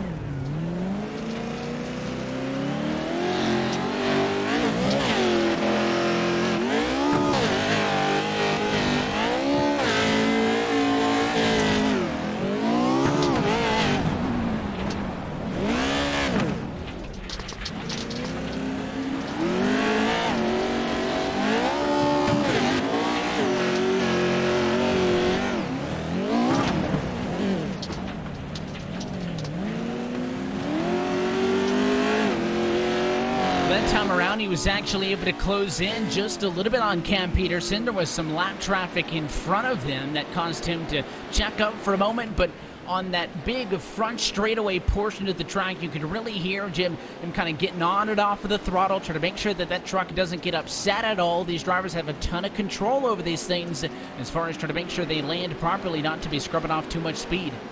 Yeah, you know, and that's where a guy like Pastrana or Reed probably come in and do really well, because once you get in the air like that, it's all about throttle, brakes, you know, and you can change the attitude of the truck in the air, and you want to make sure it lands on the downhill side of the jump so you can hit your, you know, you can grab all that momentum moving forward. So looks like Rossi getting bumped around there, the Indy 500 winner up against the K-Rail. Got to give him a lot of credit for jumping into short course. I know he actually raced the Baja 1000 with Team Honda in the past, and you know, he absolutely you know, loves going and doing desert racing, you know, the Honda General Tire back truck. But I think being out here in short course, it's a little out of his wheelhouse. A bit of separation now as these drivers have kind of worked themselves into a rhythm, and the lap traffic now going to be a bigger and bigger issue for the cars at the very front. DeYoung still trying to chase down Peterson. They've got Greg Biffle now sandwiched in between them. The signature number 16 on board with his Pro 2 as he gets a little bit squirrely over the ramps. You don't really have to worry about managing throttle in a NASCAR Cup Series car to land, and you can see the shunted run for DeYoung there as he moved him out of the way. Next on through is Brandon Proudfoot. He's going to be able to get through on easily. So is Dave Bodio in the number 4 position. So, but a lap and a half left until we get to that Campiello. It would hugely benefit DeYoung if he can make the move, if he's going to do it before then. You see Quintero and Parise, who we haven't talked a ton about in the 11 machine there, going to chase down the 103 car about 4.5 seconds off of the race leaders. Yeah, it looks like Quintero in that Polaris Razor entry, you know, he's looking pretty solid. I think he might be setting himself up for a good run here in the second half of this race. We talked about the points coming into this race, and it was Peterson, Edmondson, DeYoung 1, 2, and 3, but Seth Quintero came in 8th in the points, 34. He was just 5 behind Connor Parise behind him, so outrunning the 11 car, going to help him out in that points battle. If you can't get a top 3 spot, if you can't get into the money, you might as well beat somebody else, as there's a dive to the inside as somebody really sent it down and in. And that was Ron Capps in the Napa entry, who went for the big slide down on the bottom, wasn't able to make it stick. And now here's Quintero on the door. These two side by side as we fight with Quintero and Parise for 5th and 6th spot, coming to the end of lap 7. Yeah, Parise, you know, he spends most of his time in rallycross cars. You know, phenomenal rallycross racer. Spends a lot of time in the in the World Championship, and a big advocate of iRacing. But you know, he's trying his hand here at short course, and you know, he's been right around the top 5 most of the weekend. So you know, it's been really good to see him there as the competition caution does come out. But the man on the move, Seth Quintero, I think you know, watch him in that Polaris Razor entry. He might have a little something here in the second half of this race now that we're going to regroup everybody. Started in 7th, he's up to P5, so there's the +2 for him, but no changes 1st and 2nd, as Peterson and DeYoung have held steady. Look at the very bottom, though, as we got a couple of drivers up, the likes of, looks like that's Mikey Lawrence in P10 has picked up some positions. If you got drivers going forward, you got drivers going backwards, though. So Ronnie Anderson, courtesy of that near flip on the opening quarter of this race, has fallen down to position number 11 as the race leader is going to go catch up to the control truck as we pace under the competition yellow, Tiffany. And, you know, we expected this race to be a little bit different, and I'll tell you what, those hairpins, especially off of the very, very start, led for some close calls, especially for cars even up at the front of the field. No, exactly. When we were just talking to Cam Peterson in his last 2 interviews, he said that this track specifically was more of a driver's type of track, and we're seeing that right now with the 2 hairpins in here. We've got, you know, just a little bit of a section where if you just make it, and if you're not hugging that K-rail just enough, you can have somebody come in there right at that hairpin and take a position from you, and that's what we keep seeing throughout the first half of this race. And just looking towards the opposite end of the spectrum, issues early in this one for Greg Biffle, who's a lap down. Ron Capps is 2 laps down. And it looks like out of the race, Tyler Meninga, 24th, Mia Chapman, 25th, and Andrew Carlson in P26. So some of the trucks done already in the opening half of this one. Meninga got a top 10 in the Pro 4 race and thought that maybe that was going to be a change of direction, a change of tides, and maybe could pick things up in the second half. Unable to do so, and again, that is kind of what you get when you're back in the pack, because there's no guarantees if you're going to be safe or not. And if I'm Mitchell DeYoung, maybe I'll save it for the Pro 4s, Jim. I'm not positive, but I'm getting real tired of watching this 48 truck show me up right now, and you got a hairpin down for that first corner. I'm not saying, but if he wants to get physical, it's an option. Well, you know, and Mitchell DeYoung, he's a classy racer. But I got to tell you, knowing Mitchell, he does not like sitting back there in second spot. So if he sees an opportunity to send it in, you know, you got to risk it. You got to risk it once in a while, and I think DeYoung may end up doing that because he doesn't want to be shut out here, trust me. Not what he wants. We'll see if the lights go out on top of the pace truck this time through and get set to get this race back underway. Funny, the pace truck's got to send it down the front stretch here to get out and away from these trucks once they fire up to full song and to get back underway. But it does look like at the very front the lights are out. So 1 to go as your race leaders will come around to take lap number 12. It'll be once more a 7-lap to go restart. Peterson, DeYoung, Proudfoot, Bodio, and Quintero. 1, 2, 3, 4, and 5.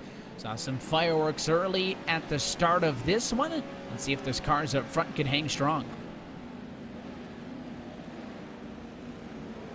Peterson just sitting there, and you know he's looking in his rearview mirror, and I think DeYoung's going to have one real shot at this right off the get-go to try and make a move there on Cam Peterson. So, DeYoung, he's been sitting back there. He's been sitting back for half a race, 8-9 laps. He knows every single line that Cam Peterson runs. So now all the pressure's on DeYoung to try and make a move. Pace truck in this time. Could the lap traffic as well be a factor? Bigger track, so we didn't see as much of it yet like we did earlier at Wild Horse Pass. But that could also certainly be a factor if somebody has some issues and cannot get clear of the top two trucks. DeYoung's going to be all over him, though, as they come on for the final quarter, and we take the big green egg coming to green. It is Peterson up front, 7 laps away from a third straight win. DeYoung, the one to challenge. Look at Cam Peterson protecting, running down low a little bit as everybody gets bumped and banged. And look at that, Ronnie Anderson sneaking through, following Seth Quintero.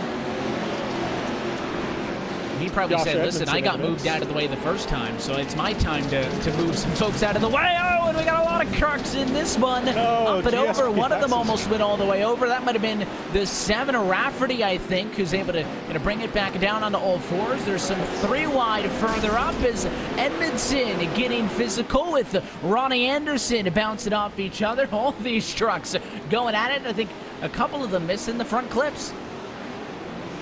Yeah, there's Rossi there. You know, look at him. He's just, he's sending it right into Ronnie Anderson.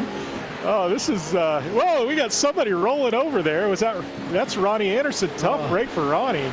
He's been strong all race long, and now he's just getting bumped around like bumper cars. As Mitchell DeYoung still on the hunt for Cam Peterson, who is currently leading.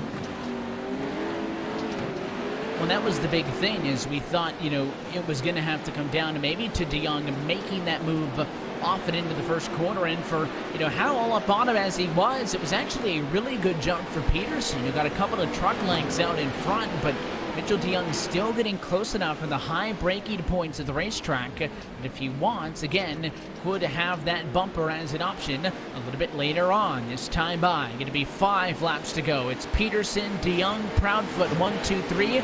No changes, in fact, up at the front with Bodio and Quintero through the top 5. And those top 5 are run away from what you're looking at now. It's chaos from this group on back. The 94 machine, the 12, the 11, the 27. All these trucks going at it for what is essentially, I think, 8th on back. Yeah, it's a free-for-all back here. Number 94, Christopher Pavoordi. I know we talked about him earlier. He'd moved up something like 11 positions in the first half of this race. So he's having a strong run here in Pro 2. Obviously, he runs a 2-wheel drive truck at Pro Light, in short course and in real life. So maybe the Pro 2's Pavoordi is found his mojo here.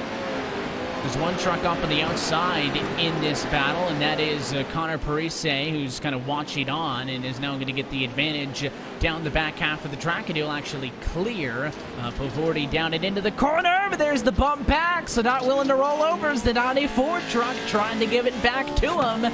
Can't get that Ford, though, back down on the bottom. The short course racer with some short course moves. He'll have to accept that Parise has got him for the moment. And then further behind, looks like Bobby Rafferty going to make a move on Josh Fox. He slide jobs him behind as the 94 is not willing to give up this fight.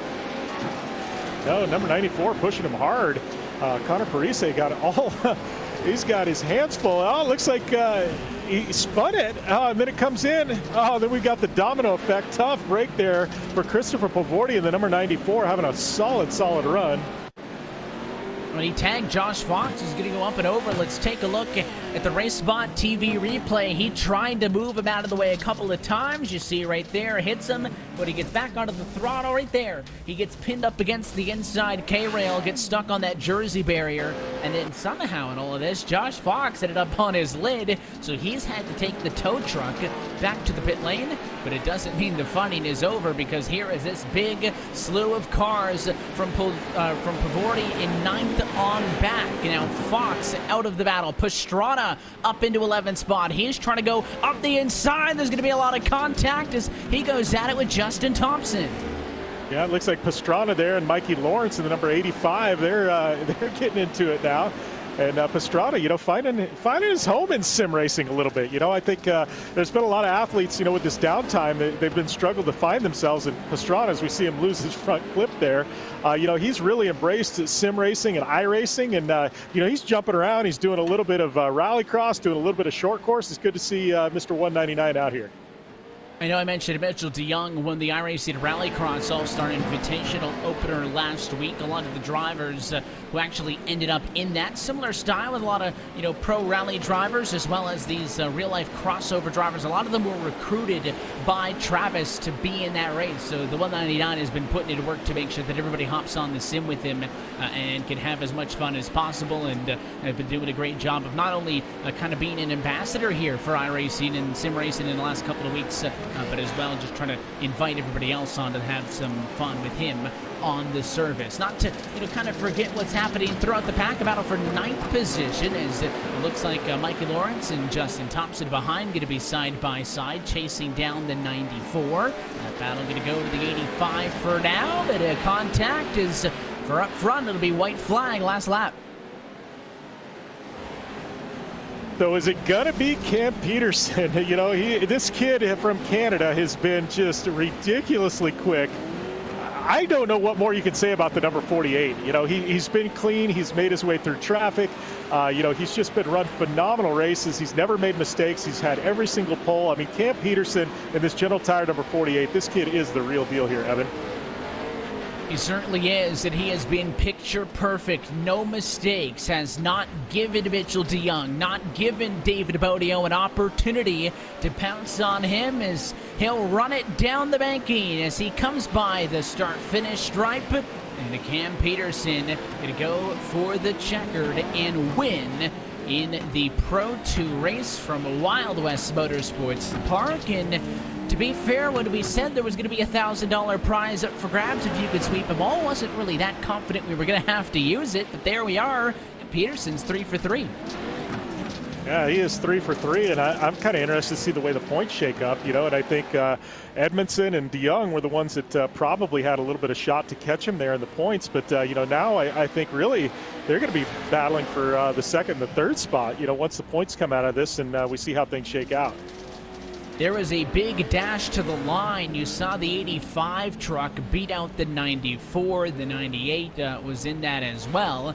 So that was a three-way drive down to the checkered flag. Still some trucks trying to complete their lap. It is a long lap here at Wild West. Everybody done. Let's take a look top to bottom at our Race Spot TV full race results. It is Cam Peterson once more. He has been picture perfect tonight, and he wins by 2.4 seconds over Mitchell DeYoung, who comes home in second spot. David Bodio in third. You got Seth Quintero in the number 4 position with Josh Edmondson in P5. Connor Berry in the number 6 spot.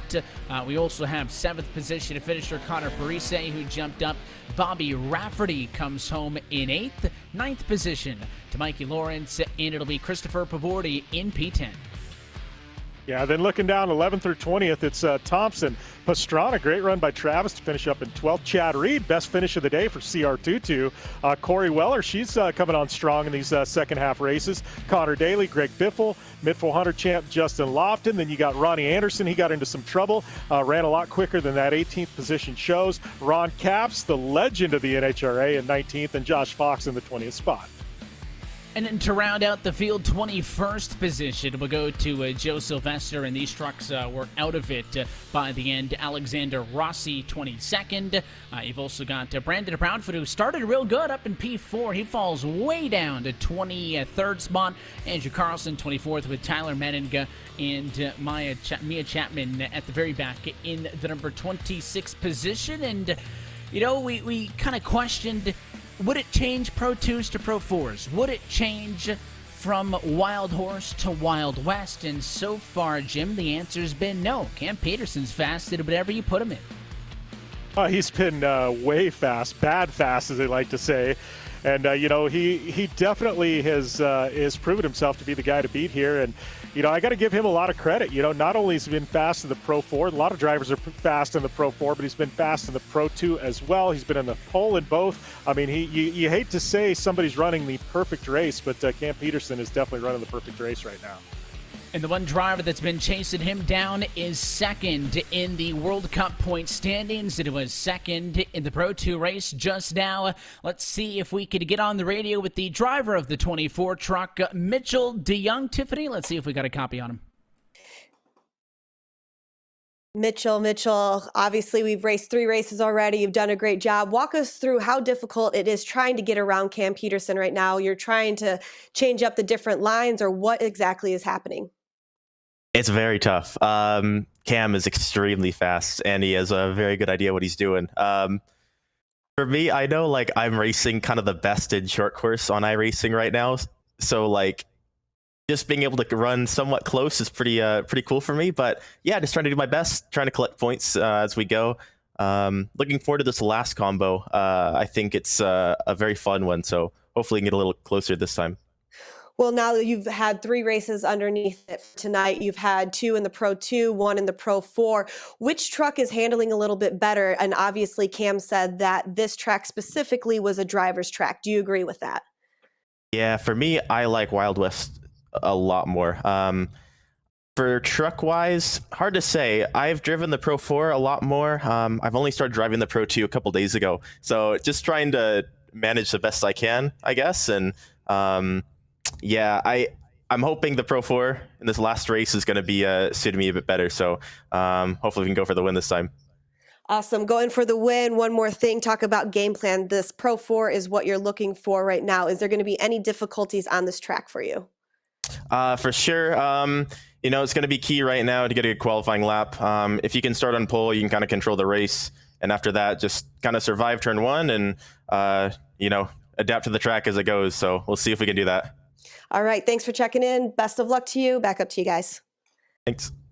Big thanks to Mitchell for giving us an opportunity to chat with him as he tries to play spoiler now, and he has about $1,000 in his hands, so he can keep Cam Peterson out of victory lane for the final time. So we'll step aside, and when we come back, and it is the final race of the Jim Beaver eSports eShort Course World Cup presented by General Tire, because we're going to Pro 4 racing next from Wild West.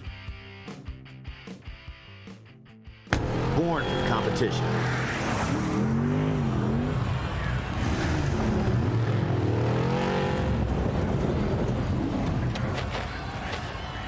Perfected on the racetrack.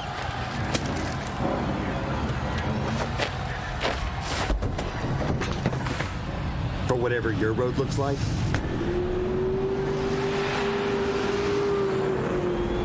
with General Tire, anywhere is possible. There's nothing wrong with looking good. But when riding is your passion, it's performance that matters. Like having the off-road's most advanced suspension. It monitors input from driver and machine 200 times every second and automatically adjusts each shock to flatten corners, soak up the bumps, and cushion every landing. Confidence and control for those who live to ride. Polaris, think outside.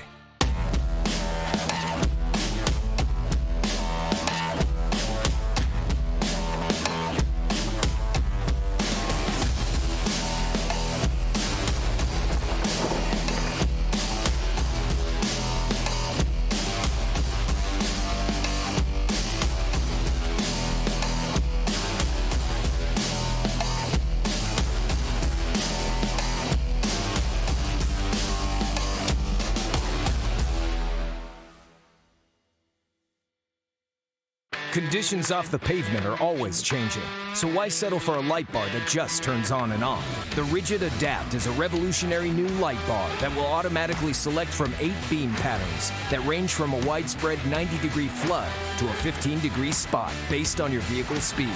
Try that with your knockoff light bar. A dash-mounted controller allows the user to toggle between adaptive mode, beam patterns, and RGBW accent lighting. With Adapt, it's easier than ever to own the night.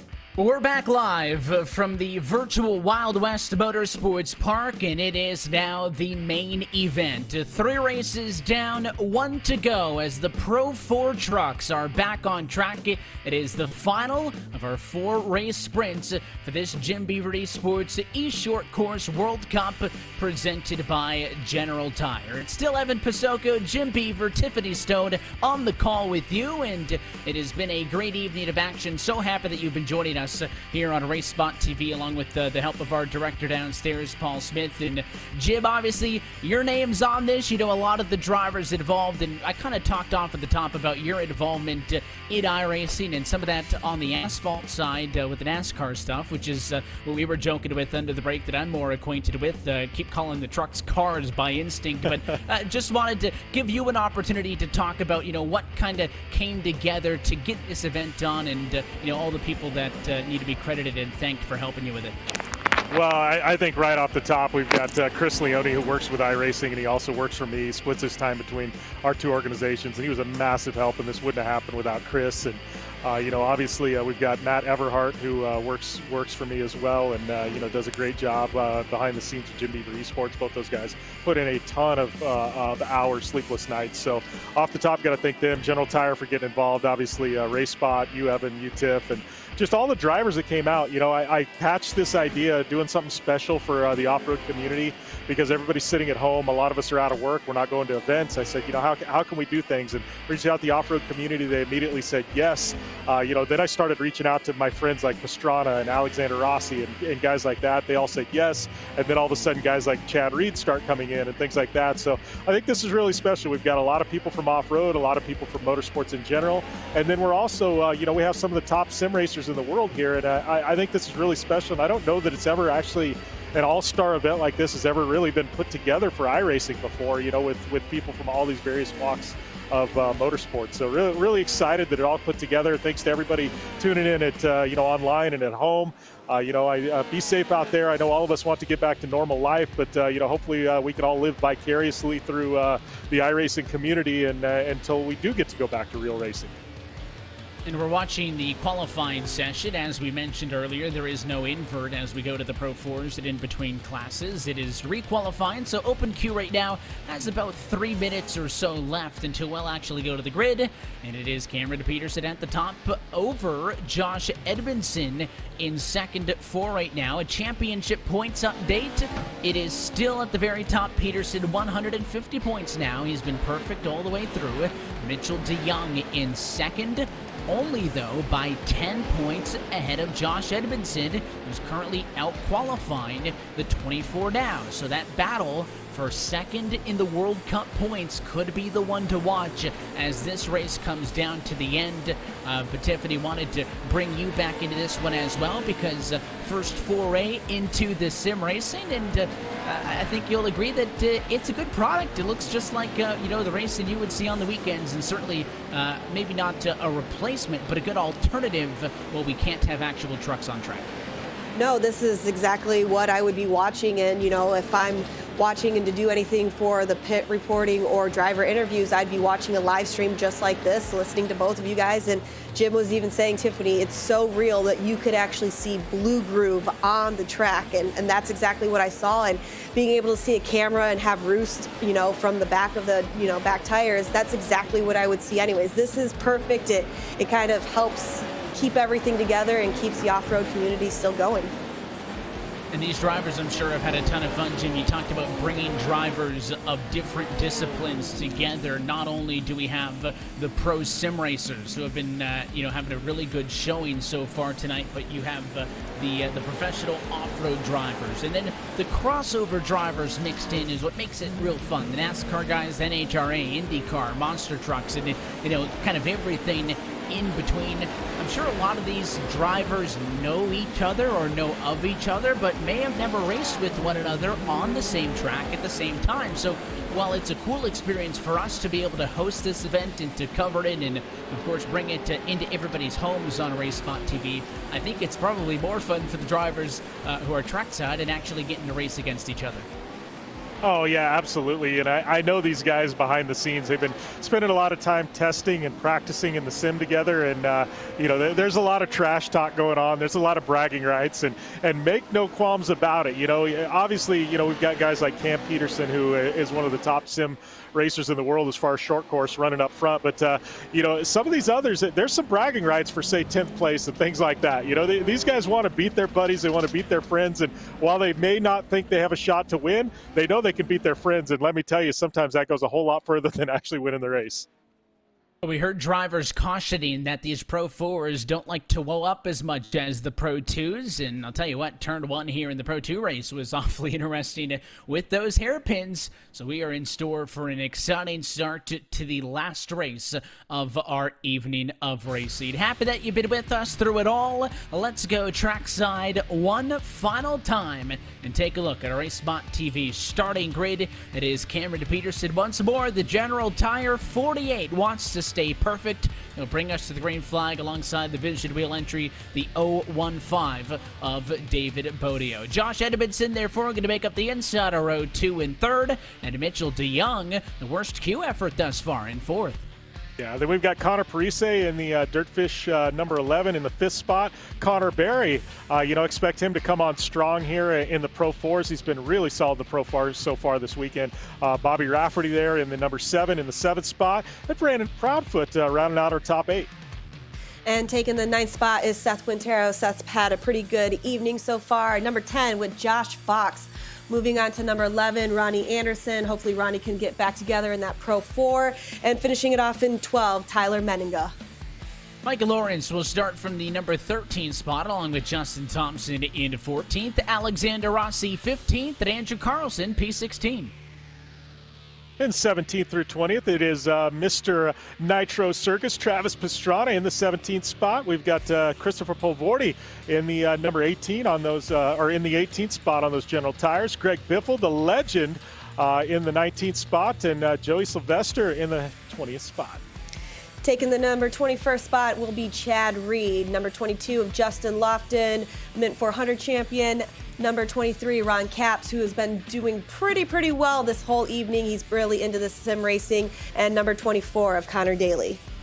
There's going to be one last time into qualifying. It goes to Corey Weller in P25. We'll see, it looks like at the very back, Mia Chapman in the number 27 position should round things out. It'll look top to bottom at your RaceSpot TV starting grid. They're not going to prance around and take their time. Once the pace truck starts rolling, we're going to come through the final quarter, and this race is going to get underway. As I said, so happy that you've been joining us all evening long for some eShort course action here on RaceSpot TV as we get set for the final race of the night. The pace truck is going to get out of the way, and we will look for the big green egg going to green. They're all going to be chasing down the 48 of Cameron Peterson as we say, let's go racing from Wild West. The Pro 4s are underway.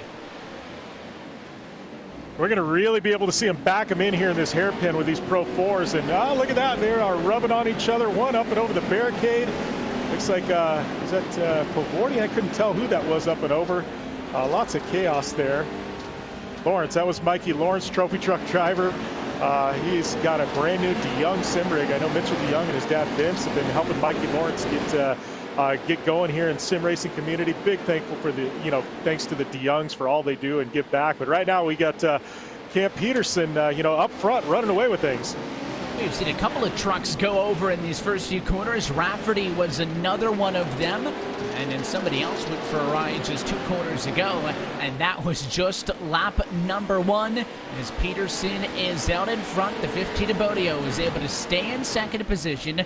No changes through 3rd and 4th, but Connor Berry made a move on Parise. All these drivers slotted it into each other. You see the 22 machine of Braden Proudfoot in there. The 23 of Tyler Meninga as we look up now with all these cars battling. And it looks like a bit of a shot there as DeYoung going to get moved up and out of the way. I think that's the 11 of Parise who's trying to make the move.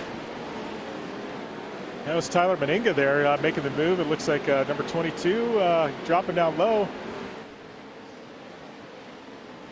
he's had a bit of an up and down night for the 23 machine. Has been top 10 in some and bottom 20 in the others. One truck going to get turned around? That's Meninga. So just as we mentioned, a bit of an up and down night. Somebody else barrel rolling off the corner and into the fence. That was Carlson. No, was that Travis Pastrana, the 199? No, that was Carlson's Carlson. one. I see Ron Capps. Capps is into the back there. He's been into the dirty stuff as he got sent for a ride after getting tagged by Connor Daly. So bit of IndyCar on NHRA action there. And through all of this, now you've got a lot of big gainers. You got Justin Thompson up from 14th to P8. He's trying to get a few more spots here. Looking on the 22 of Proudfoot. And Connor Berry trying to make a run on things. We saw him really, really strong in the last Pro 4 race, putting a lot of pressure on Cam Peterson at the end. Looks like he's dropped back a little bit, trying to make a run on things. As Parise now looking to get behind the CBR entry there of Connor Berry.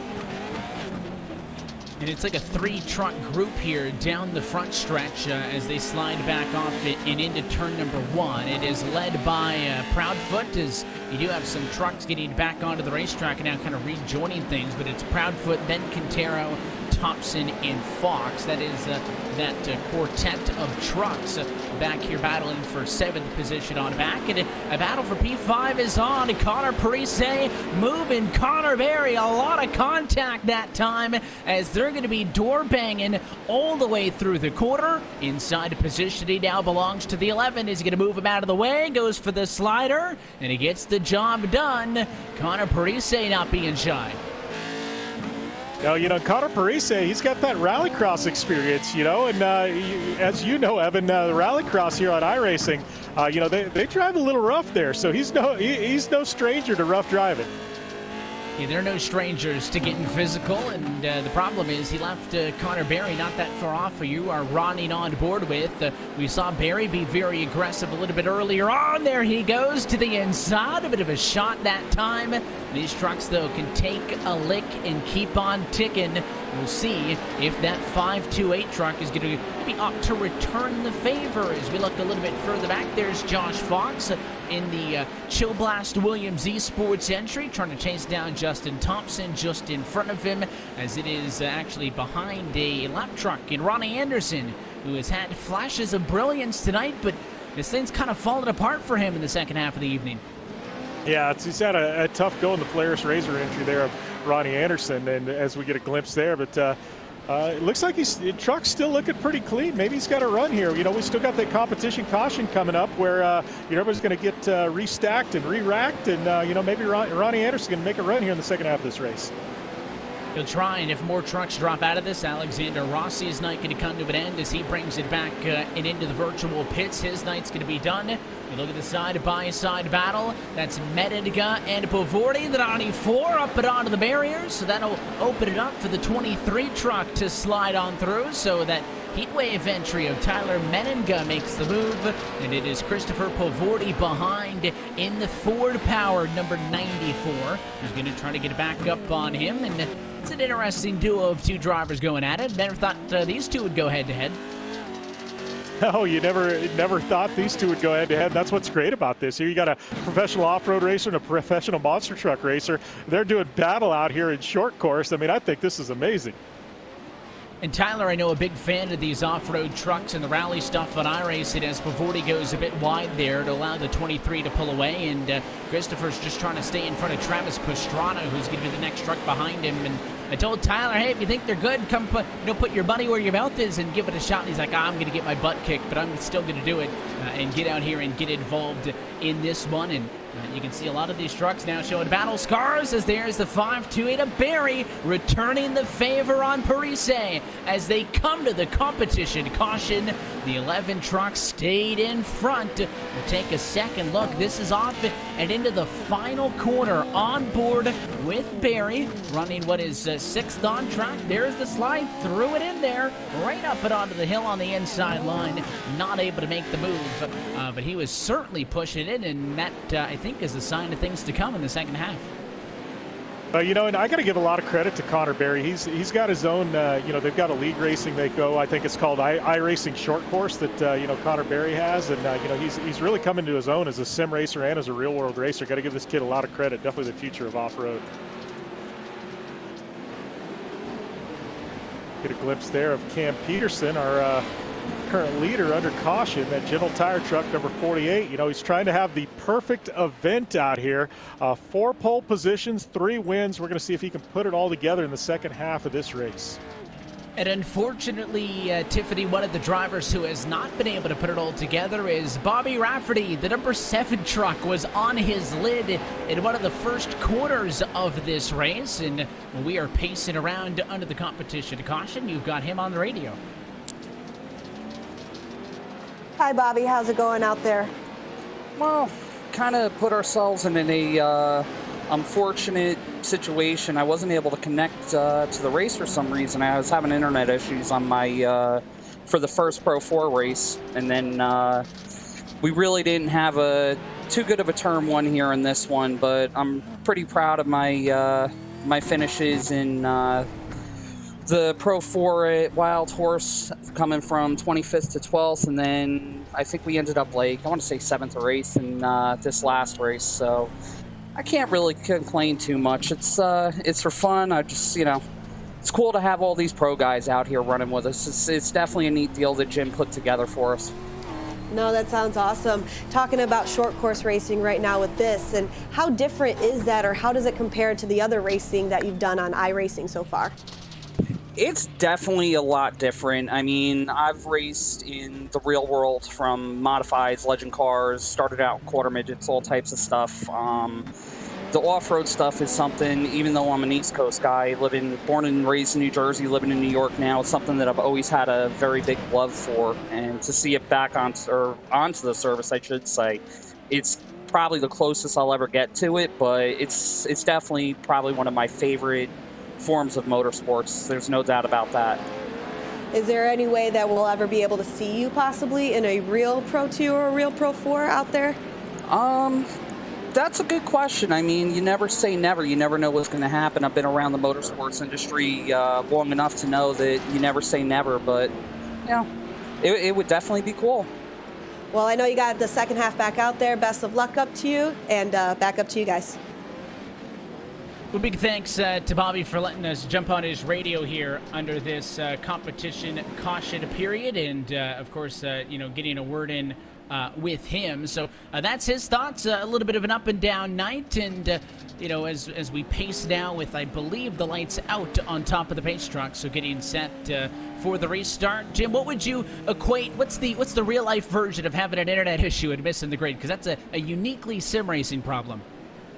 Yeah, I guess that's like the equivalent of being on the start line and your truck not starting or something. I don't know.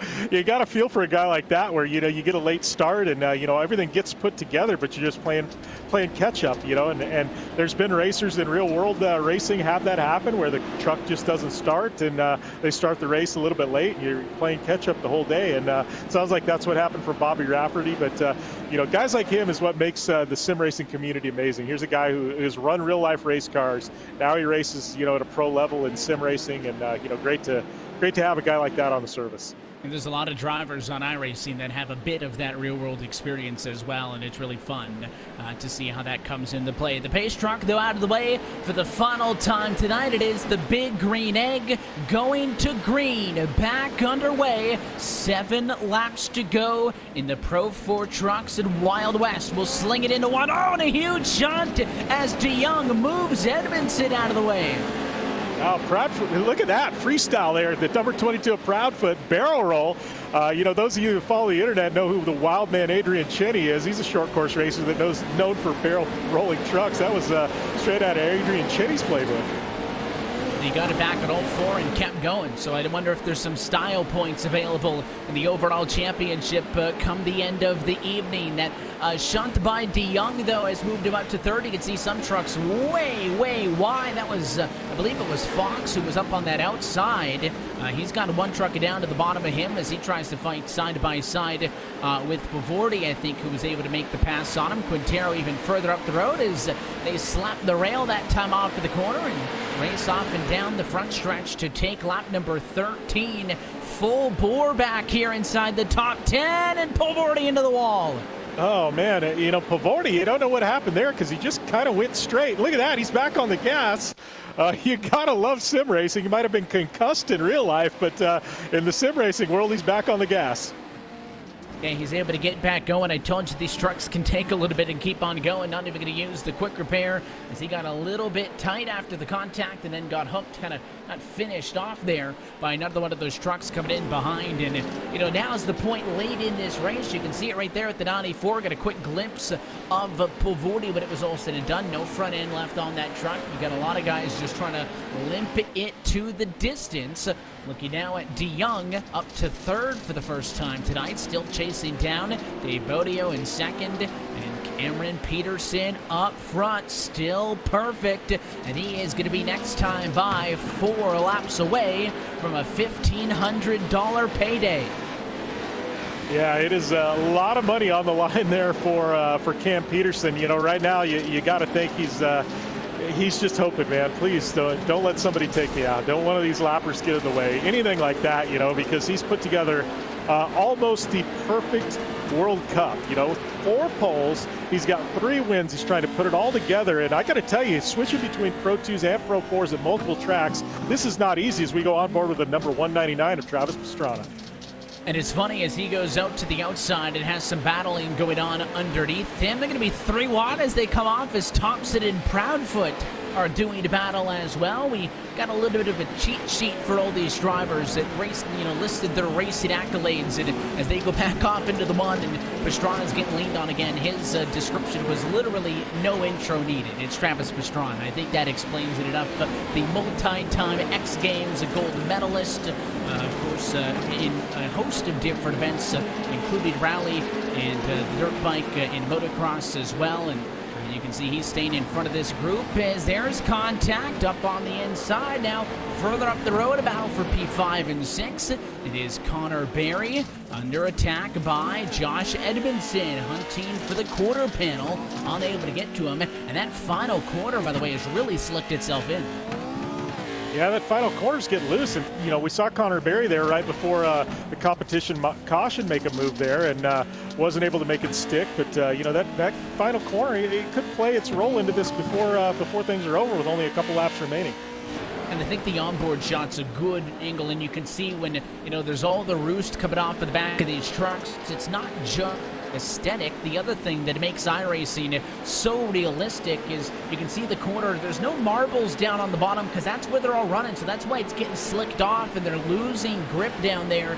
Not only are these tracks and these trucks scanned to that millimeter accuracy that we talked about earlier, there is an iRacing dynamic track software that keeps track of where the grip is, where the dirt's getting moved around to. It's going to be especially noticeable in dirt oval racing when you have to move around and search for the grip. All of these are factors that make iRacing the most realistic sim racing platform on the planet. As we see some side-by-side racing on the front stretch. That time, though, it was 2 laps to go. Peterson in the very front dealing with traffic as we see Thompson mid-pack. Yep, Thompson mid-pack, and you got a shot there of Ronnie Anderson. Glimpse of him as well. Looks like he's moved his way up. I think he might be a lap down at this point. A couple of laps down, but getting into there at the number 98 of Justin Thompson. But Ronnie Anderson, you want to talk about a guy who had a great start to this World Cup, and things just kind of faded away here at the end. And we talked early now as he takes the white flag final time around from Wild West. Who we thought was going to be a factor, and we mentioned that it was going to be fun to see what those crossover drivers were to do, what the professional off-road drivers who may not have had a ton of sim experience time were going to be able to do in this. But we kind of thought that it was going to be Peterson and DeYoung. Maybe those were the 2 drivers who were going to go head-to-head. And I'll tell you what, Mitchell DeYoung is not used to playing second fiddle, but tonight, no match for the driver of the 48 machine, Cameron Peterson. His General Tire entry has been perfect. 4 pole positions, and as he comes off of the final corner, 4 checkered flags, Peterson wins the Pro 4s at Wild West, and he'll claim the Jim Beaver eSports eShort Course World Cup Championship presented by General Tire. Man, you gotta give it to this kid from Canada, Cameron Peterson. If the off-road community didn't know who he was before, they know who he is now. Perfect 4 for 4 in qualifying, perfect 4 for 4 in the races. Looks like his Vision Wheel teammate there, the number 15, give him a little love, but this kid took home the money, and rightfully so. Connor Berry, Mitchell DeYoung, there was a few that had a little something for him at times, but overall, that number 48 was just on another level today. He was so good, and Tiffany, even on those moments where the trucks in second and third got close, he was always that little bit too far to keep him kind of out of harm's way, was able to navigate the tricky points in which traffic was a factor, and I think above all else, he just stayed mistake-free. No, you're absolutely correct. And like Jim has mentioned before, the only time to really capitalize it and when you have that small amount of space is right during Comp Yellow, because we've restacked them, bring them all back together, and that's where you really have to get that jump on it, or right when you have those hairpin turns, take that inside. But he said, that this last track was going to be a driver's game, and he pretty much proved it throughout the entire evening with both classes and both tracks.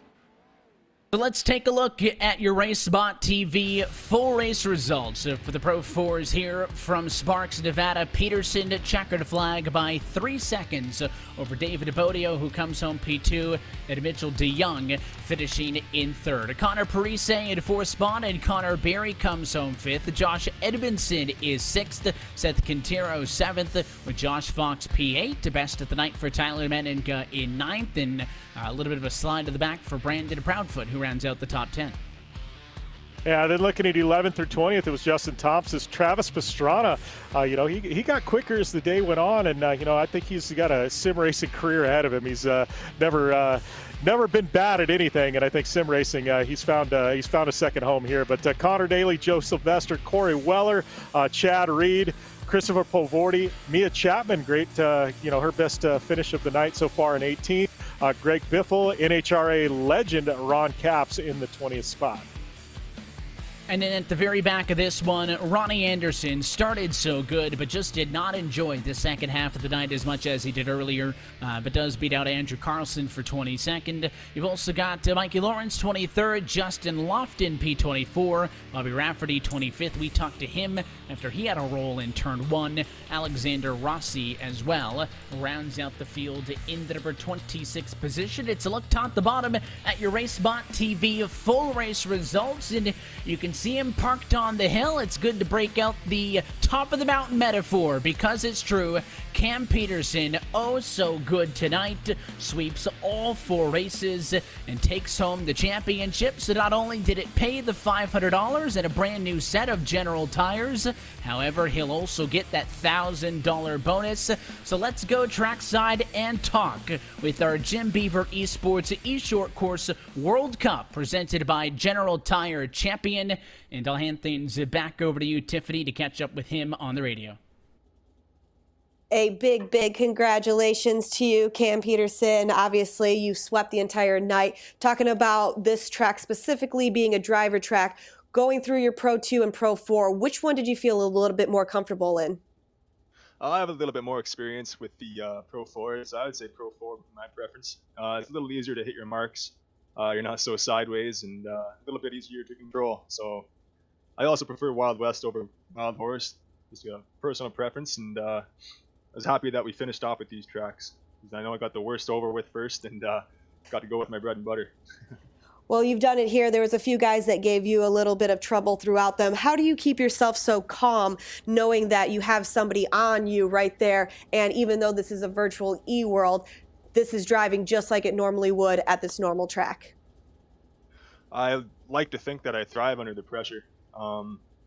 It's being defensive here at this track makes you quick.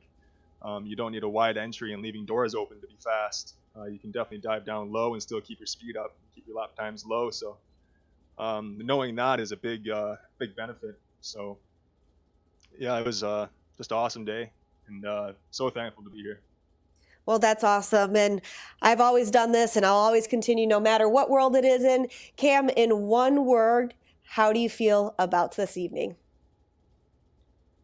Overwhelmed.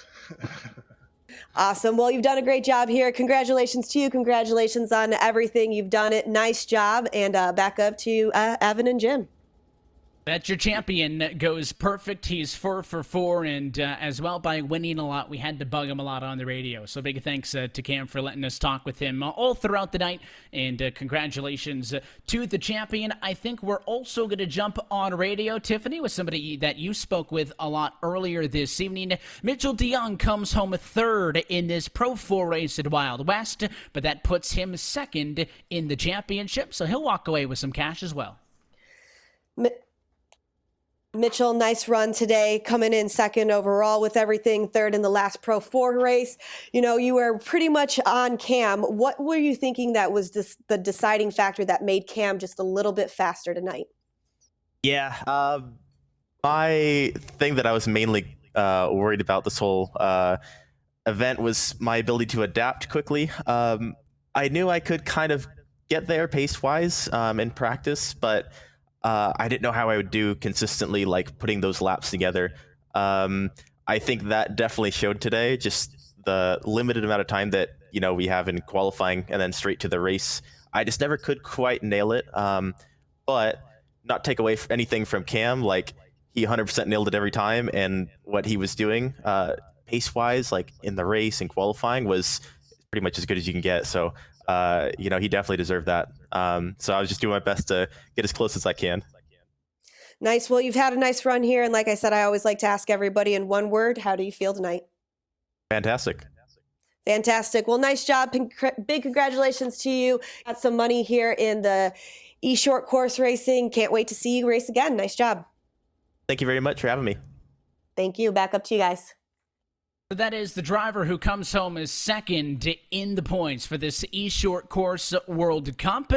Third place goes to Josh Edmondson, who did not have the result that he wanted in this final time out, and he finished in the number 6 position. Again, we talked that coming into this final race that he may have had an opportunity to challenge with Mitchell there for second. But as we mentioned, all top 3 spots in the point standings after the 4 rounds do walk away with some prize money. So let's see if we could queue up Josh, Tiffany, for the last post-race interview. Josh, another big congratulations to you. Finishing out here at the top 3rd spot. Walk us through the entire evening. What was the most difficult part between a Pro 2, Pro 4, and then the Wild West Motorsport Park and the last track we just had? Oh, thank you. Yeah, it was a blast. And it definitely is a challenge to go from one truck to the other. They drive a lot different.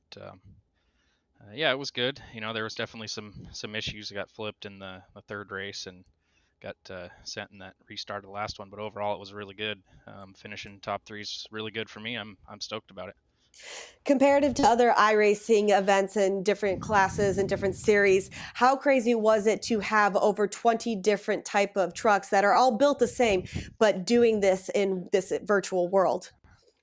It's pretty awesome. I mean, it's really cool to be able to do it with all the other legends of motorsport out there and all the other sim guys that I see on here regularly too. So yeah, it was really cool. It's definitely, you know, something pretty awesome, even though it's a weird time right now that we can all come together and actually race. So no, and I absolutely agree with that. There's never going to be a time where you're going to be able to cross so many different drivers into one area. Finishing it off with the last question, Josh, in one word, how does this evening make you feel? Oh, pumped. Pumped. Awesome. I love that answer. Well, congratulations for you taking that 3rd spot here in the Jim Beaver eSports eShort Course World Cup. Nice job and big congratulations, and back up to you guys. Thanks. And love that we can get on the radio with all 3 of those drivers. So a huge congratulations once more, and a big thanks to Cam Peterson, to Mitchell DeYoung, and Josh Edmondson, who come home 1st, 2nd, and 3rd. And it wraps up what is a great night of racing here on RaceSpot TV across the disciplines of Pro 2 and Pro 4 action from Chandler, Arizona's Wild Horse Pass to Sparks, Nevada, and the Wild West Motorsports Park. It was a really fun evening of racing. racing. And as we get set to close this one out, Tiffany, I'll go back to you first on this one, just for your final thoughts on the event. The event was awesome. Overall, I'm smiling here. Like I said, I would be watching it on a monitor just like this, and it's exactly what I enjoy.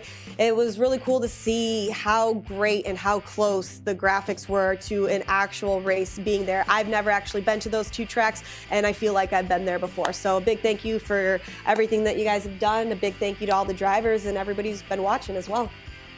And that means that it sounds like, Jim, if you ever want to do an iRacing event in the future, that Tiffany's down, had a good time in her foray into sim racing. But of course, this event has got your name on it. I know you worked hard with a lot of people to make this happen, and now to see it come to fruition.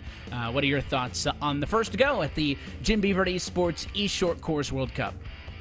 Well, I've been around motorsports for a long time and done a lot of broadcasting, and this is my first time doing an actual esports broadcast. And, and there's a lot of similarities. We've learned a lot.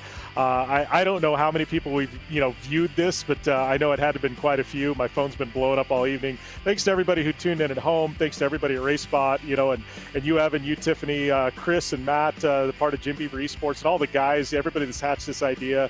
General Tire for stepping up and really helping out and making this thing happen. All the racers, all the drivers, everybody at home, we're all sitting here. We're all, like I said earlier, the broadcast, we're all bored. We're all ready for whatever this is to be over. But, I'm thankful for iRacing and that we can, kind of keep motorsports and live motorsports going. And I think I feel really, really fortunate to been a part of this event, whether, I helped put it on or not. I'm sure there's going to be a second one. Let's put it that way. And we hope that at the very least, for the last 2 hours and change, we've been able to provide a fun evening and a fun distraction with a really great event with all these drivers involved. And it has been an absolute blast as well from the broadcast standpoint for being involved in this one. But that'll do it tonight here from Wild West on behalf of our entire team at RaceBot TV, for iRacing, the Jim Beaver eSports Group, General Tire, and everybody else who went into making this event possible. And for your broadcast team tonight, for Tiffany Stone, Jim Beaver, our producer Paul Smith, my name is Evan Pasoko. I want to thank you for tuning in and congratulate Karen Peterson, the champion of the Jim Beaver eSports eShort Course World Cup, presented by General Tire.